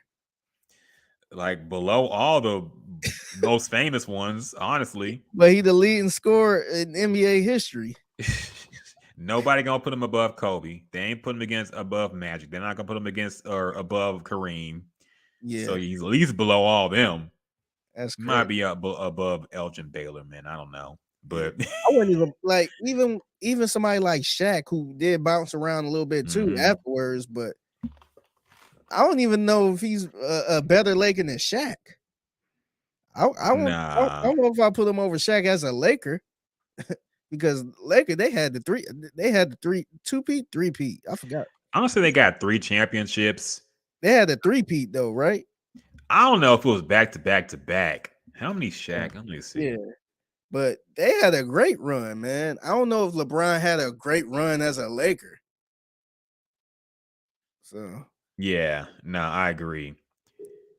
Yeah, it was so yeah, they got 3 rings. So yeah, I think it was 3-peat. So yeah. Yeah, man. It was I don't know. It was kind of cringeworthy in that sense to me, just seeing him do it in a Lakers jersey. But it is what it is. I can see that, man. And it's so weird, man, because you brung it up too. Even people like Kevin Durant, like he's on yet another team. Yes. Like this, how many teams is this? OKC, Golden State. This 4th team now, man. Yeah, now he with the Suns. So it's just like, man. But see, even somebody like Kevin Durant, I feel like he at a point where he don't give a shit. Mm-hmm. I don't think he's trying to chase Jordan. I don't think he's trying to catch up to LeBron. I just feel like he don't give a damn now. He just trying to play ball and make his money. I don't think I think it does. I think he wants a championship without Golden State, man. Like, I feel like, I mean, if I were him, I would feel like I would need that just to get people to shut the fuck up about it. Maybe he don't care. I don't know. But I have to imagine, like, at some point, it's like, how are you going to remember Kevin Durant? A guy who ran from the grind and went to the best team he could and won there. But see, I felt like it would have been the perfect chance for him once they traded Kyrie. Like, maybe he had some type of beef with the ownership or something where he wanted to get out. But to me, like, that Brooklyn Nets team is still all right. They 4th in the East. So I felt like he could have, stuck it out there to see what would happen in the East. Yeah. But I think they both had some bigger issues with the franchise. Kevin Durant did demand a trade at the beginning of the season. He just didn't get traded. So Yeah, I just think he don't care at this point, man. I think he know what his legacy is. I don't think winning the me personally, I don't think winning a championship by like where he's at now. I don't think that's going to change anything. I don't think people going to be like, see, he can do it on his own. I think playing in because the Suns are still kind of a loaded team. Now maybe he could carry that team, but that ain't no that ain't no slouch type of team, man. They still got a good team. They are And, 5th currently in the West, below the Mavericks. yeah, now their starting lineup is DeAndre Ayton. They got Kevin Durant. They got Devin Booker, Chris Paul. Yeah. Not So 1, not 2, not 3, not 4, not 5, not 6, yeah. not 7. So yeah, man. I think personally he probably don't care at this point. He gonna get the heat no matter what. So but yeah, man, I was happy for LeBron, man. This is cool that we got a chance to live through this and see it. You might not like LeBron as a person. You might think he was bad for the league, which I think he did kind of fuck up the league a little bit with this super team shit. But man, I just don't understand how people frowning upon him doing this. Yeah, I agree, man. I agree. It's a great accomplishment and he should be celebrated, but people gonna hate regardless, Yeah. man. People gonna hate regardless. He So need to try to break Will Chamberlain's 100 point I don't game. think that's look, man, with the way scoring is now, I kind of low key feel like somebody could do it. Yes, But I think so. honestly, the only person I could see doing it is Steph Curry if he got super hot and just couldn't miss from 3 at all. Yeah, LeBron, I don't know if he has the stamina at this point in his career to go for 100. yeah, Like 100 is a lot of points, man. yeah, You got to hit most of that from 3 to conserve your energy. I think Steph could do it if he just got hot and couldn't miss. But I think he's the yeah, only one in the league right now who could do it. And it'll probably take overtime too. But yeah. It would be tough because shit, Donovan Mitchell got 71, yes. and that was a little tough. That was with overtime too, Mm-hmm. and it would. Yeah, I don't think it could happen, man. Man. Steph got to be scoring 50 points by halftime, Yeah. and be close to something like that. Yeah. It I, would take a lot. Like all the dominoes would have to fall in place for that to happen, man. yeah, Like he would have to be feeling really good. The yeah, team would probably have to be behind enough to keep him in the game the whole time, and yeah. he would just have to just black out on the court, just not be able to miss. I think the goal. I think somebody should. I think the ceiling should be Kobe, 81 points. Mm-hmm. I think if you could get the 81 points, get more than that, I think that's it. I think that's doable. I think somebody could get the 81. Yeah, I mean, if Don Mitchell can get 70, somebody can get 10 more points than that. But Yeah, we'll see, man. I think that's Hey, possible. what up, Tab? Good evening, man. How you doing, dog? Tab says or asks, how much longer do y'all think LeBron is going to play? 2 more years, 3? He says he wants to play until his son makes it in the league because his final goal is to play alongside his son.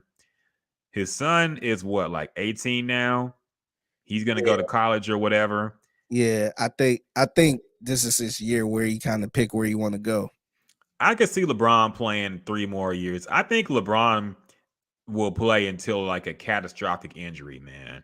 At this point, kind of the same way Kobe went out. You know, I think it'll take a catastrophic injury for him to finally bow out. I don't think he's just going to be healthy and say I'm done at this point. But who knows? I do know he wants to play with his son, so he's at least going to drag it out until that happens. But we'll see how it goes, Yeah. man. If he was smart, he would bow out once he can. Like, Yeah, but nobody ever does that, man. I know. Especially like look at Tom Brady. Tom Brady had to be dragged off, like he had to be washed off the damn field by the Cowboys, man. And He even had to go down in flames. even when Jordan first well, I guess the second retirement, the last Mhm. retirement, he had to come back for the Wizards. Yep. Like, damn, you could have went out on top like that. Had to go back to the play for the Wizards. Yeah. So I don't know, but I could see him playing until 40, 41, 42. After that, I could see him wrapping it up, man. But we at least got 4 more years. I would say at least 2-3 more years of Braun.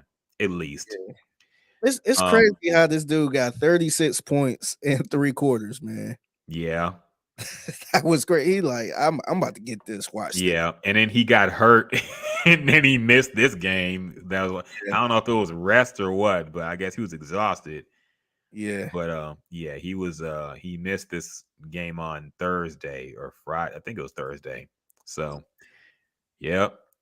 Oh, that should take a toll on you when you hit 30 plus, man. When you hit in your late 30s. Well, speaking of all the trade deadline craziness, there's been a lot, man. We had a live reaction to Kyrie being traded to the Mavericks. We also mentioned KD going to the Suns. We also had Russell Westbrook has finally been released from the Lakers. Well, he got traded to Utah. Yeah, he got traded to Utah, which I would assume he's not going to play there. He's probably going to get bought out or waived or whatever. Yeah. So because he has a beef with that whole city and all that. But yeah, Lakers got back D'Angelo Russell, who was with them during the Kobe years and shit, and famously was traded after he snitched on J.R. Smith. No, it was Nick Young. Oh, it was Nick Young. That's right. Remember, he's talking to Iggy. Yeah. Nick Young was dating Iggy Azalea, and he was recording Nick Young talking about some other bitches he was fucking or whatever. And he put it online. And yeah, blew that whole thing up. It made the locker room look at him crazy, and he had to go. So D'Angelo Russell is back to the team that drafted him. I think they drafted him. So yeah, good for him. We'll see if I would assume any move that got rid of Westbrook would improve the team. So the Lakers have been playing better. They have been improving. So we'll see how it goes for them. But yeah, apparently it was a little beef going on in the locker room with Westbrook too. Yeah, they called him a vampire. Yeah. And his baby mama or wife got upset about that.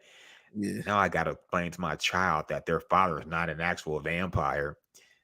Like, what are they, like 3 years old? Like, what the fuck? Man, they complain all the damn time. Right, dog. This fucking. How can you talk about this family man like that? How, like, nigga, if he's trash at bat, if he's playing like trash, like, are we not supposed to say anything? I'm not saying you got to call him ugly or some low blow bullshit, but you can't criticize his play. They were complaining about calling him Westbrook. Yeah, I mean that's a funny name. Yeah. He was talking about how that's my family name and blah blah. It's so offensive. Blah, blah. Like, man, come on, man. Like, you gotta blot that shit out, man. Yeah, that's crazy. The funniest thing is Westbrook be acting like he's gonna do something about it. Say, play with my name one more time. Watch what I do. Like, if he goes on Undisputed, Skip Bayless gonna call him Westbrook to his face. And what's he really gonna do? He's gonna reach across the table and do a Jim Rome. And, was it Jim Everett? Yeah, Jim. He called him Chris Everett. He called me Chris one more time. I'm gonna reach across this table.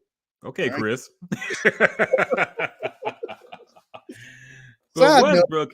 Side note, Jim Everett followed me on Twitter. Really? Yeah. You say, "What's up, Chris?" He gonna block you. He actually be interacting with my tweets and shit. Oh shit! That's the funny part. I don't know. Maybe I'll tell him to hop on the podcast one day or something. Oh hell yeah, man! We got to talk. Yeah. I'm sure he's tired of being asked about that shit. So I don't want to be like the 1 millionth person to ask him about that fight. But I just thought it was hilarious, man. Yeah, I think he followed me because I forgot what. I think I made a joke about that. I made a joke about. I forgot. I think it was some type of interview going on or something like that. And I made a joke about that. Like, I think I might have posted a video or something. But he actually followed me back. I'm like, damn, that's or he actually followed me. And I followed him back. That's dope, man. Like, shout out to Jim Everett, man. Shout out to Jim Everett. Man. He gave Jim Run what he deserved. But so yeah, I mean Westbrook is the type of person who, when a fan heckles him, he fucking tattletales on the ref to escort that fan out. Yeah. So I mean, come on, man, you ain't above that action. Tab says they get paid so much money, that's part of the job, dealing with the BS. I agree to an extent. I don't think anybody should be disrespectful, like to an extent where you're, going overboard, saying some shit about your family, Yeah. or like doing some shit that's below the belt. But if you say, "Hey Westbrook, you're playing like ass tonight," I don't think that's an unfair thing to say. Or calling them Westbrick. Yeah, Westbrook is just a funny name, man. Yeah. But whatever. He's a very sensitive Like, person. are fans supposed to sit on their hands and not say anything? Be quiet while you on the court? I mean, that's what people were doing for a while until he went to. See, that's the funniest thing about Westbrook. I feel like his reputation around the league would be much better if he didn't come to LA, because he really hasn't changed as a player.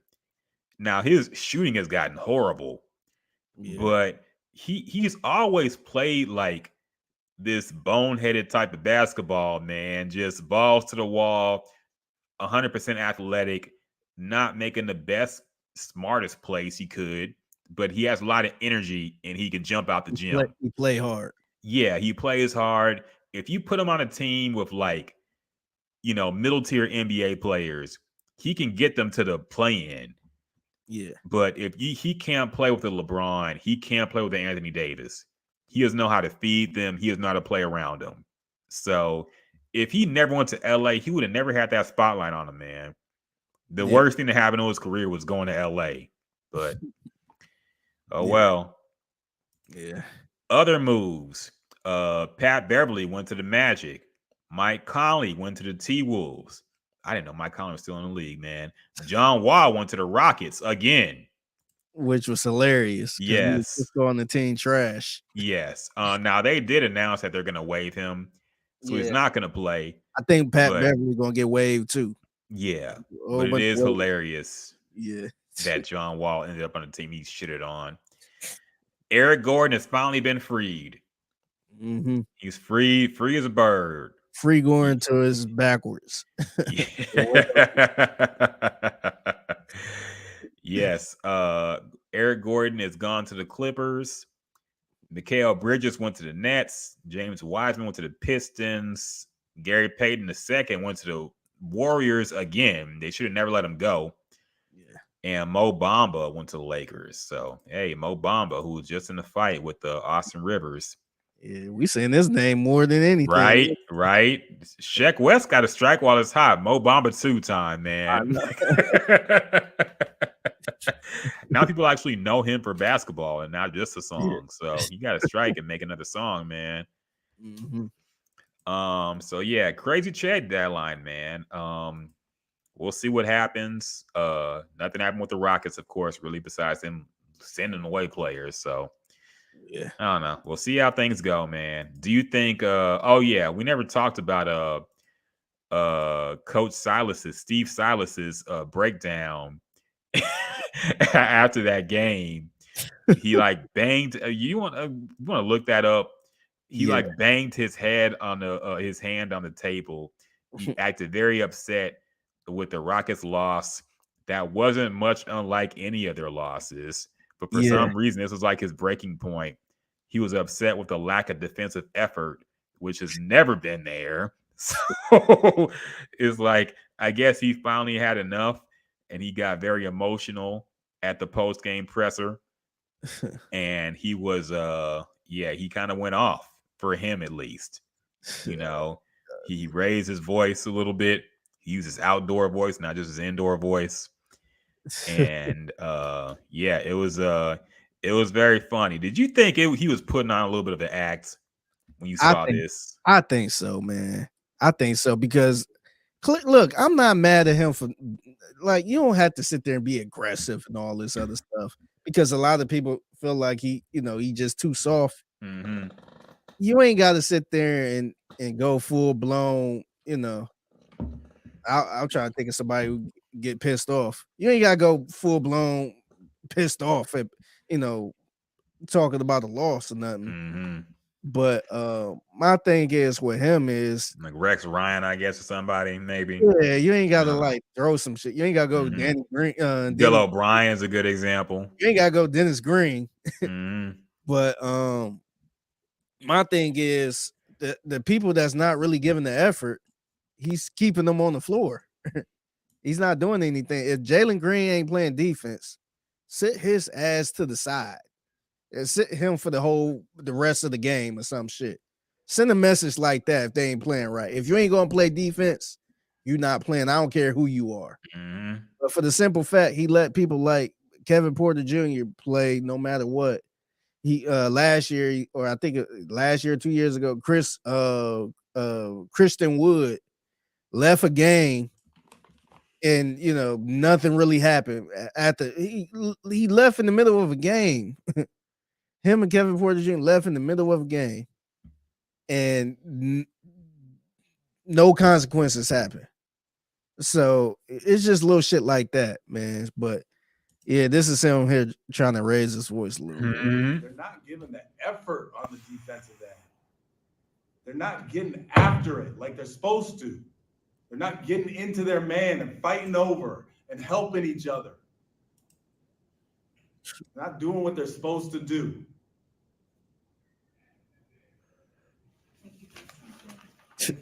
Now, people commented and said it sounded like he was reading a script. Is that NBA script? Or not? It says "bang fist on on desk." We're not giving the effort. Yeah, man. Yeah, not giving the effort. They're not doing what they're supposed to do. Yeah, man. He should have went full blown Paul Silas, man. Yeah. He should have did what his dad did. Let me pull that up real quick. This is one of my favorite rants ever. Yeah, I don't think he got that gene, man. I'm not going to discuss that. That's internal. What would you say the Snow incident, not specifically, but Listen, I said I'm not going to talk about it, all right? Don't ask me nothing about Eric Snow. Nothing. I don't want to hear his name, okay? I said I'm not going to talk about it. The sense of urgency, though, is what I think we're getting at. Listen, I said I'm not going to talk about it. You're not going to make me talk about it. I don't have to talk about it if I don't want to. Ask me any other question, okay? But don't mention his name to me. You said Eric Snow. I said I'm not going to talk about it. Jesus. Am I speaking Chinese? Nowadays, he would have to apologize for that comment. Yeah. He'll get fined $40,000. He's like, don't mention his name to me. Don't mention I said I was going to talk about him. Don't mention his name to me. It's funny. He started off like, oh, I'm not going to talk about it. That's internal. Yeah. I said I'm not going to talk about it. You guys not going to make me talk about it. Nothing. No. Don't mention his name to me. Don't mention his name to me. I'm like, damn, he just. Does this sound Chinese? Ching Chong Yin Yong? Huh? Hilarious. No, Stephen Silas is Paul Silas's son. Paul Silas died recently, Tab. So, yeah, RIP to him. But yeah, his son is the Rockets head coach. Yeah. So, yeah, I remember watching that Paul Silas shit live back. I remember it was on TNT. Mm-hmm. In there watching it, and we knew about the blow up with Eric Snow because he sent them to the locker room, and that was it. And then that was the little post game little shit. And I was just like, damn, that shit was hilarious. I think it was you know how TNT do, they was clowning it pretty much. But it was like, Jesus, am I speaking Chinese? Yeah, that shit was too funny. Which ain't, I think I heard it ain't even the right term. It's like Mandarin or something. Mandarin. Yeah. I mean, there's like two main Chinese. Like, there's no Chinese language. It's Mandarin and Cantonese. Like the main language over there, but it's not. There's no language called Chinese. Yeah. Yeah. But that's too advanced for some people to know. Yeah. Other things that happened this week. Oh yeah, we got, speaking of mob ties, it's conspiracy corner time. Because a famous conspiracy theory is starting to gain some legs, y'all. Miguel Martinez says Raphael Stone controlling everything. Yeah, everybody's making Raphael Stone to be like the new Jack Easterby. Now that Jack Easterby gone, like Raphael Stone is now the new Jack Easterby, where all the bad decisions are his fault. I mean, they Yeah, might be. I don't know. yeah. But I think what it is, we talked about it before. Like I don't know if look, man, like this is the weird thing about his background. He been with the organization since like 2005. He been with the organization for a long time, but he started off as their lawyer, their attorney. mhm. So I don't even think he was into basketball or anything like that. I think it was just strictly the Rockets attorney. And I think he kind of worked his way up, which is fair. You know what I mean? He was under old boy for a little bit. But yeah, man. I mean, I wouldn't go that far as say Jack Easterby, but I don't know. You could tell he got his favorites. You could tell like it's a shitty situation no matter who the GM is. Mhm. So I mean, they ain't gonna turn it around next year and be contenders, but um he he did a lot of questionable stuff, man, where you know a lot of questionable moves where it's just like, man, like I understand Steven Silas is the punching bag. He got to go regardless, but it's hard for me to sit there and say, oh, you know what? The whole problem with this thing is the coach. And you know, it had nothing to do with the players, it's the coach. And I don't know, man. I don't know. Yeah, I don't know what to do, man. I mean, I don't know. The Rockets. Miguel says Rockets are a tough product to watch. Yeah, they're bad, man. It Even is when it's close, it's like the defensive effort is just not going to be there to give them, like, they can't close out shit. That's the problem, man. And I don't know how they fix it. They need to kind of go back to the drawing board with everything. First off, hope they get a great draft pick. Is Victor Wemby or somebody else? or Scoop or whatever his name was. Yeah. But if they don't get one or two, man, I would fire the GM. Yeah. Like if y'all motherfuckers don't get the first or second overall pick, Mm-hmm. if y'all end up with number three, like y'all gotta go, man. Like we did all this damn losing for you to get number three. Yeah. Nah, Yeah. like I mean, if I understand if look, if they playing this bad and they end up with the number one, I'm like, all right, I can, you know, I hated it, but screw it, we got the number one overall pick. Well, if we do all this bad playing and get number three and don't even get the Kevin the French looking Kevin Durant. Mm-hmm. Yeah, man. It's getting to the point where this is detrimental to the young players. First, everybody wanted to rebuild with this young core, which is the famous saying of like a shitty NBA team. We're rebuilding with the young core. This young core ain't panning out, man. Jalen Green ain't who we thought he was, man. He's not the player we thought he was going to be. Kobe 2.0. Nah, man. He just wants to, I don't know, score a lot at some time, and that's it. I haven't seen the comparisons to him and Kobe in a long time. Remember? I know, right? Well, that should disappear quick, man. Niggas was acting like he was really gonna be Kobe 2.0, man. Niggas was comparing. They would have a picture of Kobe and Pau Gasol right next to June and Jalen Green. Lord have mercy, man. Dog, that disrespectful. Fucking Kobe would be disgusted looking at this player and acting like they think he's me. Yes, Kobe. You know that famous picture where Kobe just sitting there like this. Yeah, he's looking down from heaven right now at everybody. Right. Yep. He's looking at Jalen Green play like he did when on that Jimmy Kimmel clip when they showed it was like, I think it was like Nick Young and other players on that shitty Lakers team. They won like their first game in like 10 games. And they were celebrating like they fucking won a playoff game or some shit. Yeah. And then he was like, Kobe, what do you think about that clip? and he was just dead face. He was like, he didn't do anything, man. Miguel, he's going off on these Rockets, man. He's had enough. He said Steven Silas has been neutered. Bring Kellen Sampson in. The bad thing is the culture is so bad it ruins players. And who is Jalen Green comparison? Yeah, I don't know, man. I don't know. Right now, man. Right now, I would probably say somebody like Ricky Davis, man. Remember Ricky Davis? Yeah. Ricky Davis was all right, but man, you couldn't win with Ricky Davis, man. He would get his points. He would get his shit. Remember in Utah, this motherfucker tried to get a triple double and he threw the ball off of the backboard. Yeah. And then the Utah Jazz player came over there and pretty much knocked him to the ground. Yeah. Trying to do that shit. It was like fucking 10 seconds left in the game. Mm-hmm. But yeah, man, like Jalen Green, he kind of giving me those Ricky Davis vibes a little bit, man.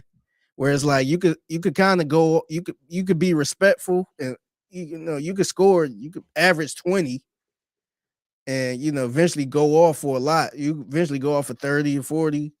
Mm-hmm. But what is the team really doing with you, man? That's right now, though. I think he can still be good, man. I still think he got the potential. But right now, it's just saying like they not really motivated. They kind of being a little lazy. Mm-hmm. And I don't know. It's not looking good. They need and people need to realize this too. It's not like football where you got a quarterback that's got the talent, but the offense suck. Mm-hmm. And you get somebody that can put the right offense in there and they looking good. Basketball players, once they develop this same mindset and this habit, man, they is toast. Because somebody like that could be out the league. They could be on the bench and eventually be out the league, man. So you got to start that shit early. Yeah, that's what John Wall was allegedly trying to tell him, man. Yeah, that's the only thing I'm worried about, man, because we feel like, oh, it's the coach's fault. Let's get a new coach and we can, change that. But sometimes that shit ain't gonna work, man. And let's say the way he been playing this year, he play like this every year. Mm-hmm. I don't know if you could just keep him and build around him like that, man. I just don't know. And I was saying Ricky Davis, kind of being funny, but damn, maybe he could possibly be like a Gerald Green or something. I don't know if that's worse. Brandon Jennings, man, I don't know. Brandon Jennings was hot because he went for 50 one night, and then he never did shit after that, really, man. Yeah. So I mean, I hope he not like that because I can see the talent, but man, he got a bad habit right now. Said Kevin Martin. Miguel said, damn, I was thinking Vince Carter or Tracy McGrady. Stop with the disrespect, man. Those were all stars. They went to the playoffs, okay? Them dudes were all stars and legends, dog. Jalen Green is not there yet. Not even close. Miguel says also, the PA announcer kind of whack and corny. What's y'all's thoughts? Look, I went to a game fairly recently. I thought he was fine. Like, look. What was the PA announcer doing? Yeah, did he do anything in particular? I guess he just means in general, because it's like this black dude who's like, I don't know. Look, games are supposed to be like a family friendly event, and they're gonna be. Is he talking about Hardbody Keati? Is Keati? I think he's like Keati.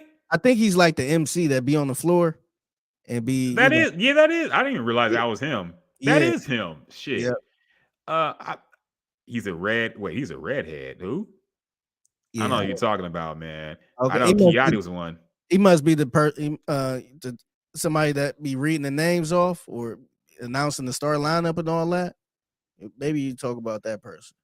I don't know. But look, games are like sensory overload, period, man. Like, honestly, I was talking to one of my friends. It's like going to a game is just, if you get migraines easily, don't go.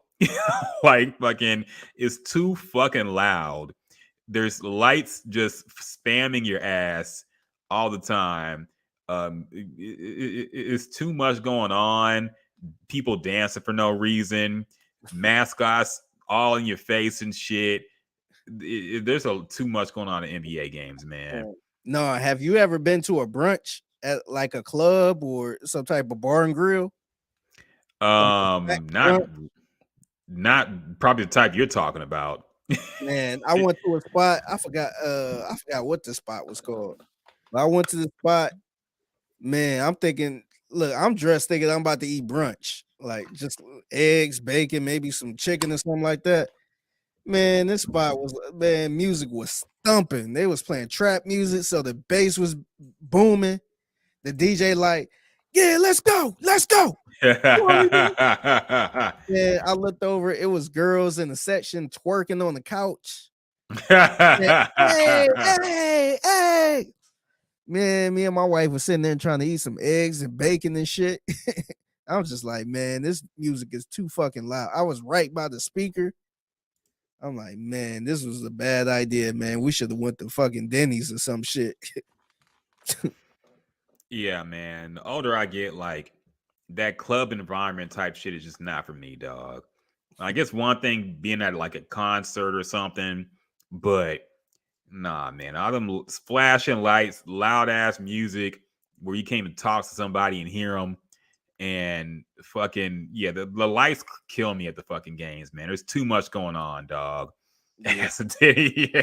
Like kids dancing, and then they had old people dancing at one point. It's like it's ridiculous, man. Then they got to run out the court during the timeout before the game starts. So Tap asked, where was that you're talking about, man? Man, it was a place called I think it's called Nomad, NOMAD. I want to say it's off of Richmond or Westheimer. I forgot, but yeah, man, we looked at the menu. We're like, oh, okay, this food look good. I think we looked at the Instagram or something. They had some nice little chicken and waffles and all that stuff. So I'm like, okay, went in there, man. I'm like, this is a place you probably should have been dressed up fly, like one of them places where let me wear my designer shit, look like I got some money or some shit. I was walking in there in some flip flops, some jogging pants, thinking I'm about to get breakfast. And that was a whole damn bar and grill type of club. And it was girls in there. I guess it's one of their birthdays, so they was out there kicking it. Oh no! And I feel like you get bad service when you go to a place like that and not really going out, because I feel like the waitress already looked at us like, y'all ain't about to buy no bottles, y'all ain't about to buy no mimosas. Y'all y'all niggas in here just getting water to drink and food. So we seen that waitress like twice. I'm just like, man, this was a bad idea.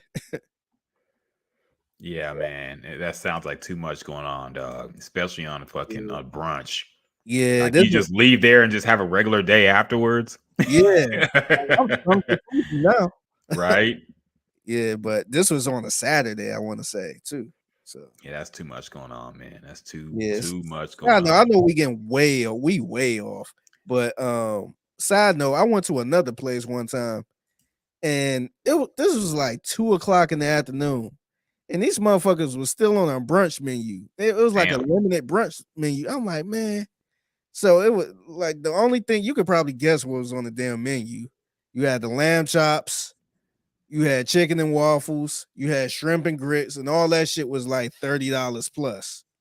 I'm like, man, like I'm not trying to eat like I'm not. It's 2:00 in the afternoon. I'm not trying to eat no damn breakfast. And then this place had the nerve to tell us that I want to say like 30 minutes. We had like 30 minutes to eat because it was a private party that booked the whole place. So I'm just like, what the fuck? I'm like, man, this shit is wild. I'm like, why are they trying to force brunch on us? Brunch has gotten out of control, man. I thought it was just like a social media meme until like I realized every place is like a brunch spot now and serves brunch. It's just, I don't know, man. They're trying to force brunch on us, man. Yeah. Yeah, brunch with Jay-Z is not a meme no more, man. It's actually some shit people want to do. Miguel said Figgy got that 610 money. Yeah, no, man. I don't. No, I don't. I wish. Yeah, 610 money got me A new toothbrush, maybe. I don't know. It ain't get a whole lot. But oh yeah, we got off topic, man. We teased this and then started talking about the Rockets for like 30 minutes. But we got to go back to Conspiracy Corner, man. It's time to break down another one of the bigger stories this week. Miguel says lives out there by John Lopez. Nah, man, John Lopez in the fucking gated community, I'm sure. Yeah, he just moved downtown. Now our fellow Mob Ties brother is in a bit of a pickle, Figgy. I don't know. We gotta make sure Jay Prince don't send the word. We might have to go save him because Drake has been ordered to sit for deposition in XXX Tentacion's murder trial. Now, the people who were alleged to have killed XXX Tentacion are on trial.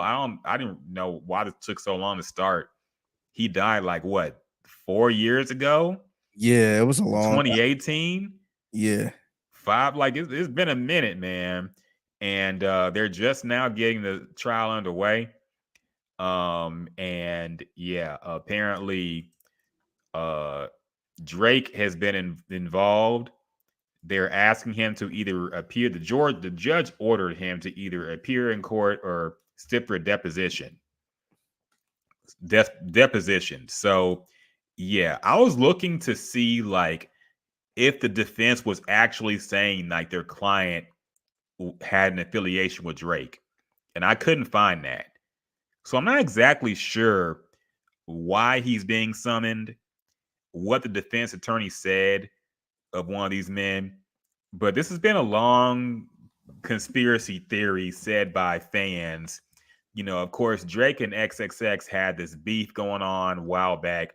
It really started when XX first started blowing up. yeah. He went famous. He went viral for the "Look at Me" song, and then Drake had a song on his playlist album. I think it was called "So Much Life" or some shit like that, or something like that. And a More Life, I forget what it's called, but he had a song that clearly was in the cadence of XXX "Look at Me." And if you hear them side by side, you're like, okay, he jacked the flow. And X was mad about it. He went on a rant. He said a lot of crazy stuff about Drake. He said he's gonna fuck his mama and all this stuff. He really went below the belt. He was very upset when he found out Drake took his song.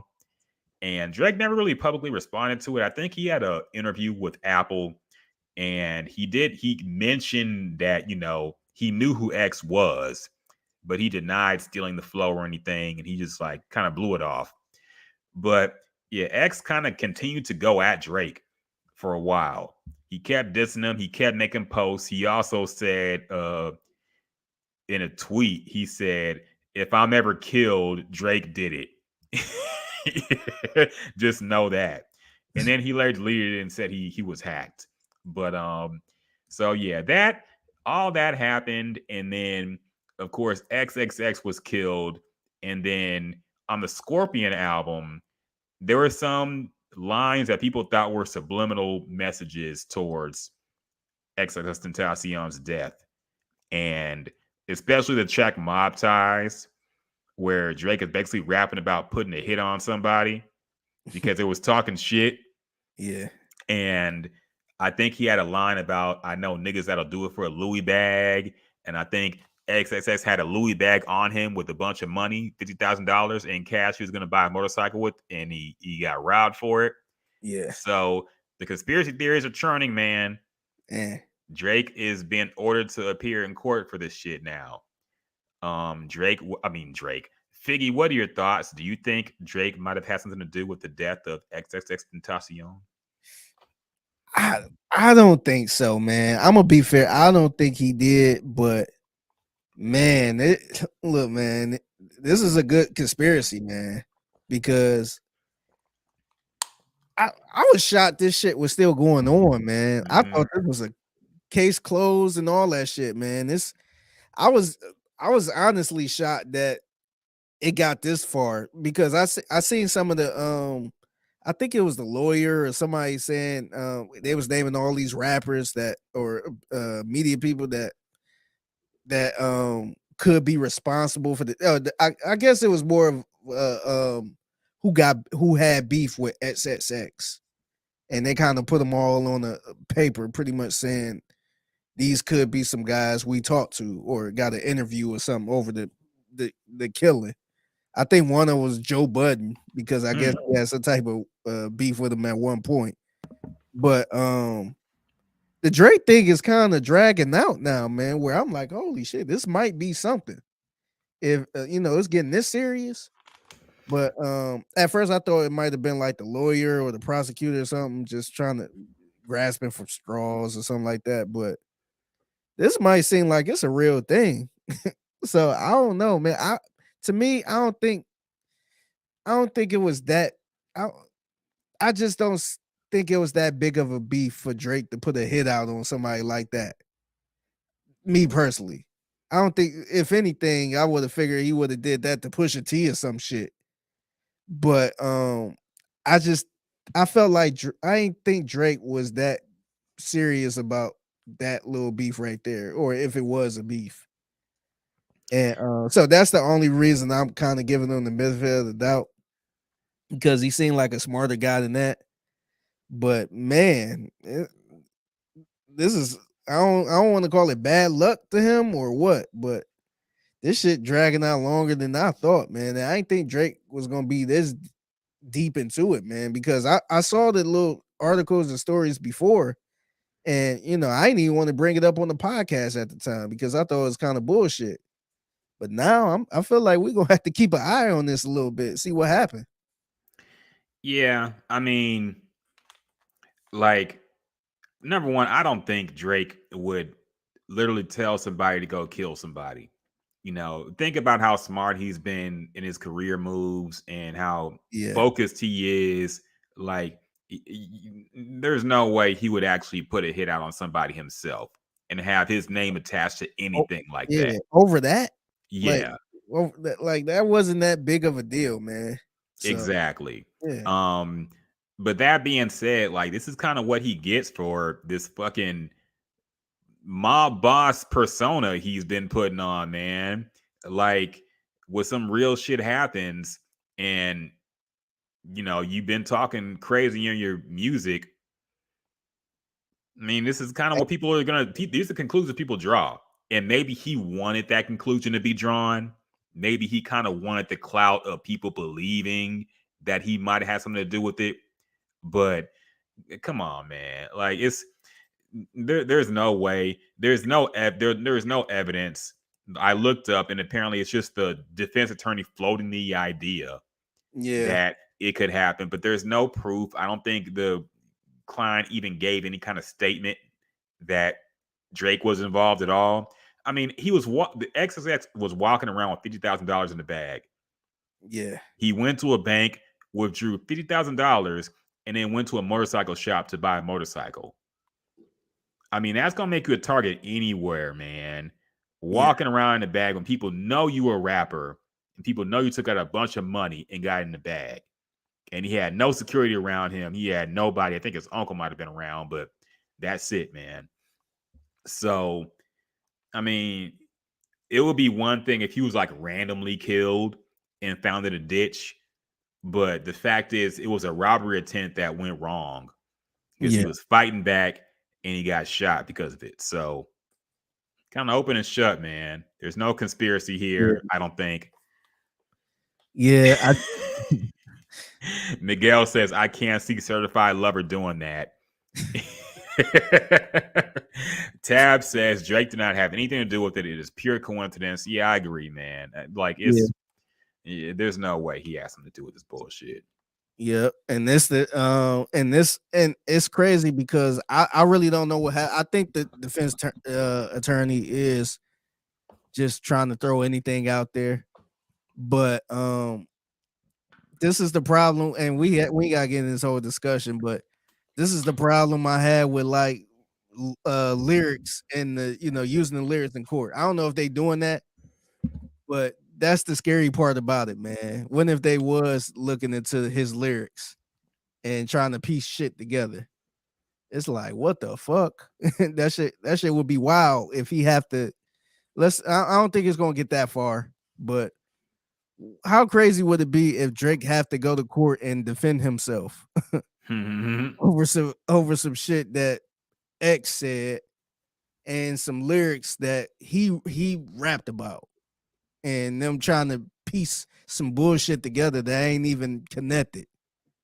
That would be crazy. But I think to me, this seemed like a Hail Mary trying to get something going, I guess. I don't know.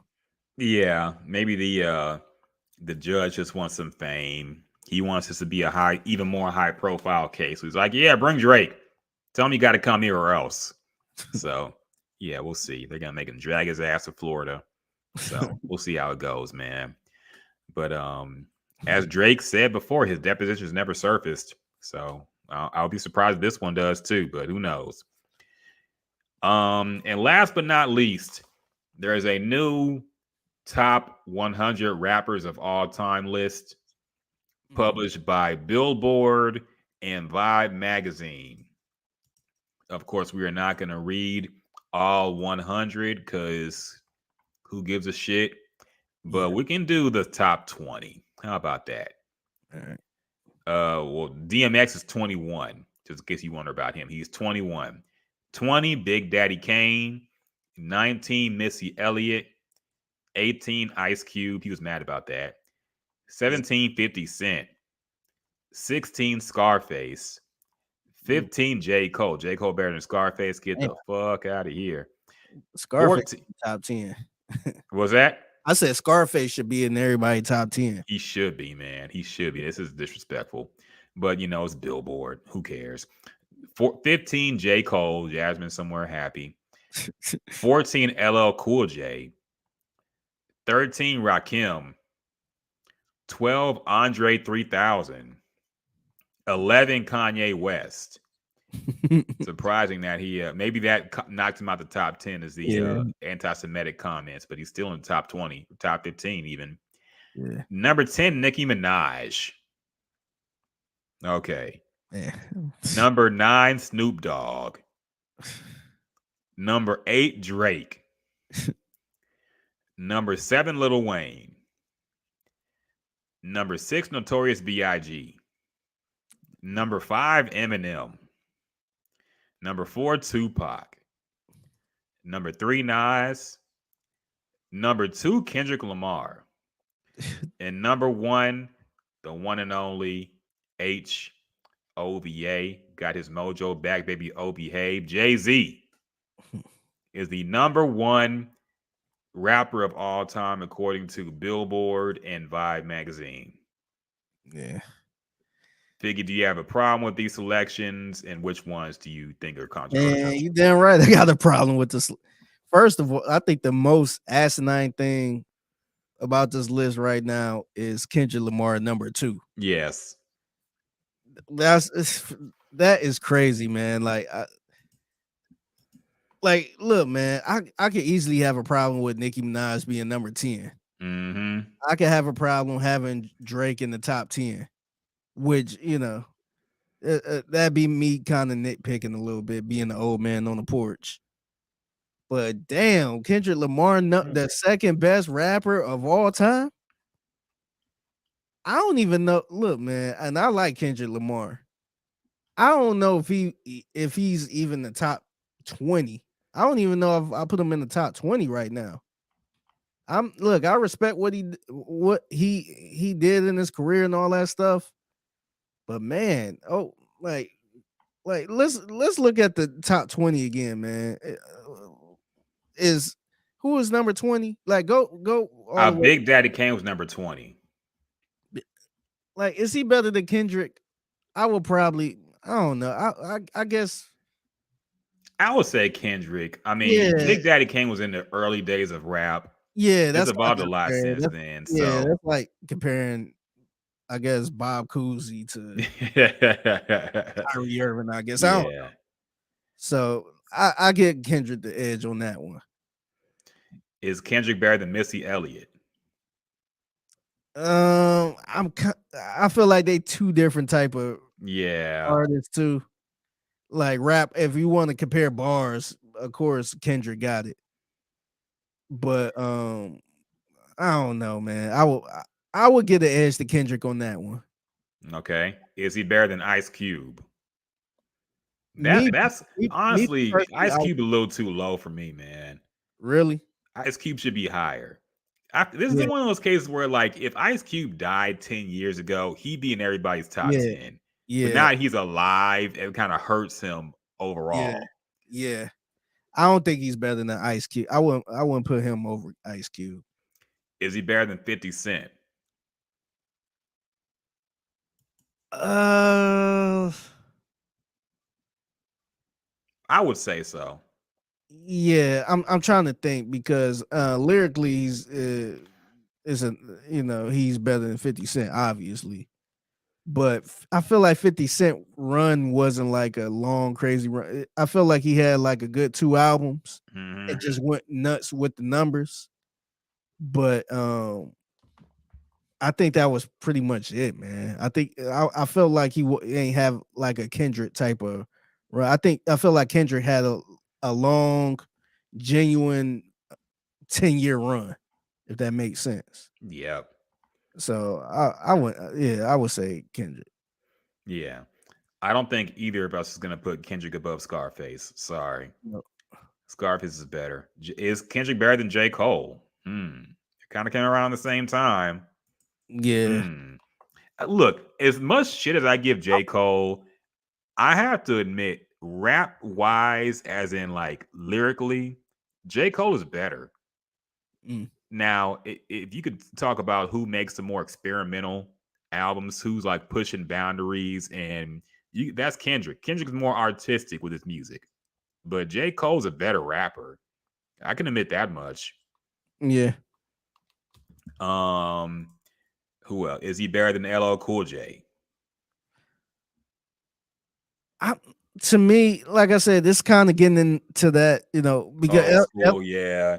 But but LL Cool J had a long ass run, man. yeah, I feel like people don't give him enough credit, man. I agree. I wouldn't put Kendrick over LL. I think a lot of people just kind of look at the old LL, or I guess the more recent LL, the soft singing, the soft rapping LL. But this dude was he was kind of feared a little bit back in his hard days. So I think he had a really good impact too on hip hop early on. He did. He had a long run, man. He was famous from like the late 80s to the early 2000s. Yeah. So I would give LL the edge on that one. I would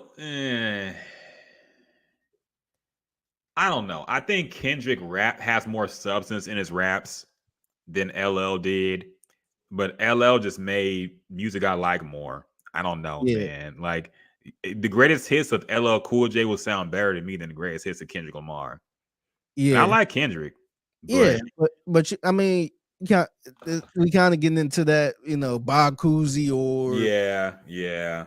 because technically, yes, Kendrick can, probably out rap LL or something like that, but his impact from 86, his first album, and then dude kept it going. He actually transitioned pretty good Mhm. in the 90s, where he kind of went to that hardcore cussing type of rap.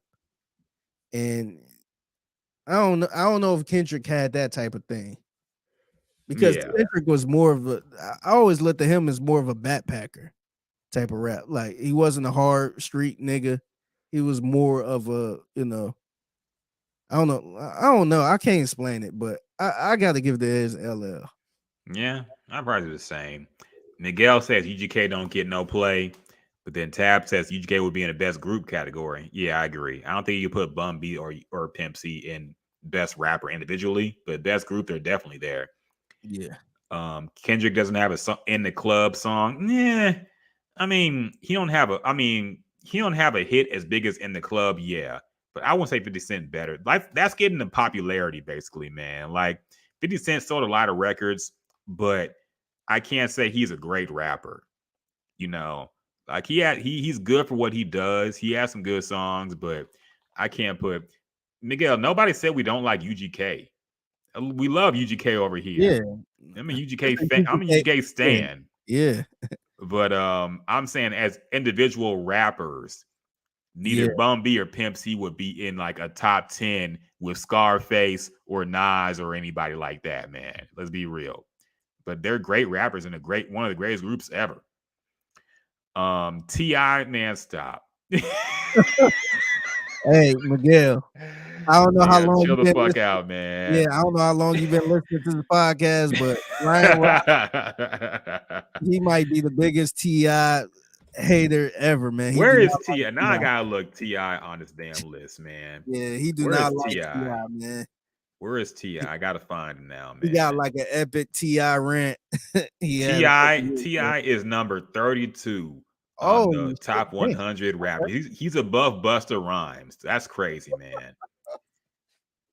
And he's above Lil Kim. No, he's below Lil Kim. Lil Kim is 31. Lauryn Hill is 30. Man. Yeah. Black Where's Thought is Tupac? 28. Where's Tupac on the list? Tupac was number 2, I believe. No, Kendrick number. He might have been No, number yeah, 24. Tupac was number 4. Okay. Nas number 3, Kendrick 2, Jay 1. Now, I would put Jay 1, but I feel like that's very controversial. So I wouldn't be mad people being mad at that because look, Tupac did make the list though. Miguel said Paul Wall. Wait, let me look. Let me find out Paul Wall is on this list, man. Let me look this fool up. Yeah, Paul Wall. Who's number 100? Who just barely made the list? Let me look. Yeah. I wonder who's not on the list. Have you thought about like somebody that could possibly be on the list but not on there? 50 is Rick Ross, so it kind of ended there. I guess it's top. I thought it was top 100 for some reason. Billboard top 100. You look it up. But who would be there? Who's not? Oh, it's only 50. I thought it was 100 for some reason. But yeah, I don't know, man. I gotta look at the whole list to see who's all on it. I think Ice-T was mad. He's on number 45. Jadakiss number 46. He should be higher. Yeah. MC Light 47. Melly Mel 48. See, they did a lot of old school people. 50. Rick Ross just barely made it in. Just barely squeaked by. Queen Latifah 40. Come on, man. Queen Latifah is 44. Hey, Bun B made it. Bun B is 43. Okay. Bun B is 43. Where Chad at? Chad on there somewhere? Let me look up Pimp C. I wonder if Pimp C's on here. By the way, Redman was right above Bun B. I think that's too low for him. Man. Yeah. Pimp C. Okay, no, that's not. Yeah, Pimp C didn't make it. Bun B did though. Yeah. I guess that's fair because Pimp C died. And maybe it's not a lot of shit out. Does Bun B belong in the top 50 rappers of all time list, man? Let's be for real. Is he? I mean, let's say is he? Did he deserve to be over there more than Pimp C? Because I would understand that people like Pimp C was better and Pimp C should be higher, but is that kind of accurate? I don't know. I'm just asking. I don't know. Look, Bun B was known as like the more lyrical rapper, I guess, but I think Pimp C's style has aged better. Bun B is really only known for one verse, that murder verse, which he fucking killed, and is one of the greatest verses ever in hip hop. But that's like really the only verse he went crazy on, and that's remembered. Pimp C got so many quotables. Take that monkey shit off. You embarrassing us. Fucking smoking his big pimping verse. Like wheel. Yeah, got the dope things higher than the Goodyear blimp. See, Pimp C got so many quotables, man. Bun B don't really got a whole lot of quotables at all. Verses you really remember. So if I had to pick one member of UGK to be in the top 50 rappers, I'd put Pimp C. But yeah, Bun B made it. So good for him. At least somebody from Houston up in there made it. Redman's too low at 42. Redman's way too low. That's respectful. Yeah. E40 at 41. I guess they didn't want to. Dr. Dre at 40. Now, can a person who don't write any of his raps be in the top 50 rappers of all time? Look, if Dr. Dre is in there, is Puff Daddy in top 50? Good question. Let me look. Ludacris is 39, by the way. Yeah, Puffy should be in there. Gucci Mane 38. Common. We said we're not gonna read the whole list, but we are now. Yeah. Common 37. Most Def 36, too low. 35 Future. Okay. 34 Chuck D. 33 Busta Rhymes. 32 T.I. 31 Lil Kim. 30 Lauryn Hill. 29 Pusha T. 28 Black Thought. 27 Q-Tip. 26 Big Pun. 25 Method Man. Why is Method Man so much higher than Redman? Yeah. Redman's a better rapper, man. Come on now. Yeah. Or they should at least be close. Yeah. Nah, Method Man is a little too high for me, man. Like, I like him. I like his music. But, yeah, that's a little too high for Method Man if you're going to put Redman that low. KRS 124. Curtis Blow. See, this is just, we got to give respect to the old heads. And see, that's tough because it's like, man, you got this top 5, you got this list, and then you throw you got Kevin Durant on this list, and then you got Larry Bird. You got Bob Cousy. Yeah. So it's just like, huh? You got fucking what's his name? Pistol Pete right next to fucking Steph Curry. Curtis Blow at 23. Ghostface 22. DMX 21, and we did. So yeah, Puff Daddy didn't make it, but Dr. Dre did. Miguel said ASAP Rocky. I don't see him. That's somebody I can see not in the top 100. ASAP Rocky really high on Funkmaster Flex's top rapper list of all time. I think it was like top 10 or something, or top 20 at least. Yeah, remember he kept saying, he was like, remember he tried to compare Travis Scott to ASAP Rocky. So this is what y'all think. So, yeah, he's pretty much calling him a fake ass ASAP Rocky. Like, yeah, Funk Flex was really riding ASAP. He got some weird type of beefs and issues, man. Yeah. Oh yeah. Did you see that he finally buried the hatchet with RZA and Wu-Tang? Yeah, after 30 years. I didn't know it was a beef. I forget. I didn't even know. I forgot about it. But apparently, for people who didn't know about it back in the day, Wu-Tang, I think they talked about it in their documentary too. They were upset because Hot 97 contacted them and said, basically, come do Summer Jam, but we're not going to pay you that much or at all. But if you don't do it, we're not going to play your music on our radio station. So they did it. But during their set, they were like, fuck Hot 97, and Ghostface was going crazy with it. He was like, on 3, everybody say fuck Hot 97, and everybody said it. And so after that, apparently they stopped playing any Wu-Tang music. Yeah, I remember that kind of fucked up. That kind of held the career back a little bit. Yeah, fucked them up a little bit. I remember that. I forgot about. They're saying they lost a lot of money. They lost everything from that shit because that was the biggest hip hop station in the country. Yeah. So that beef has been buried now. I guess they're cool. Damn, I didn't know he was like still had the beef with that. I thought that was over with. But shit, damn, that's apparently crazy. Not. Funk Flex is like super bipolar though. I've realized that, man. One day he'll be mad about some shit that happened like in '92, and he'll be upset like it happened yesterday. And then the next day he'll be all super peaceful and happy and like, we got to end the beef and come together, guys. And then he'll be on some bullshit the next day. So I think it's just like bipolar or something, man. I don't know. Yeah. But yeah, that is the Billboard and Vibe magazine top 50 rappers of all time. Look, as far as lists go, I don't think that was that bad. We've seen worse, but there were some offensive rankings in there for me. I did think they were I think outside of the top 10, I felt like it was kind of okay. I ain't really have a problem with it. Yeah.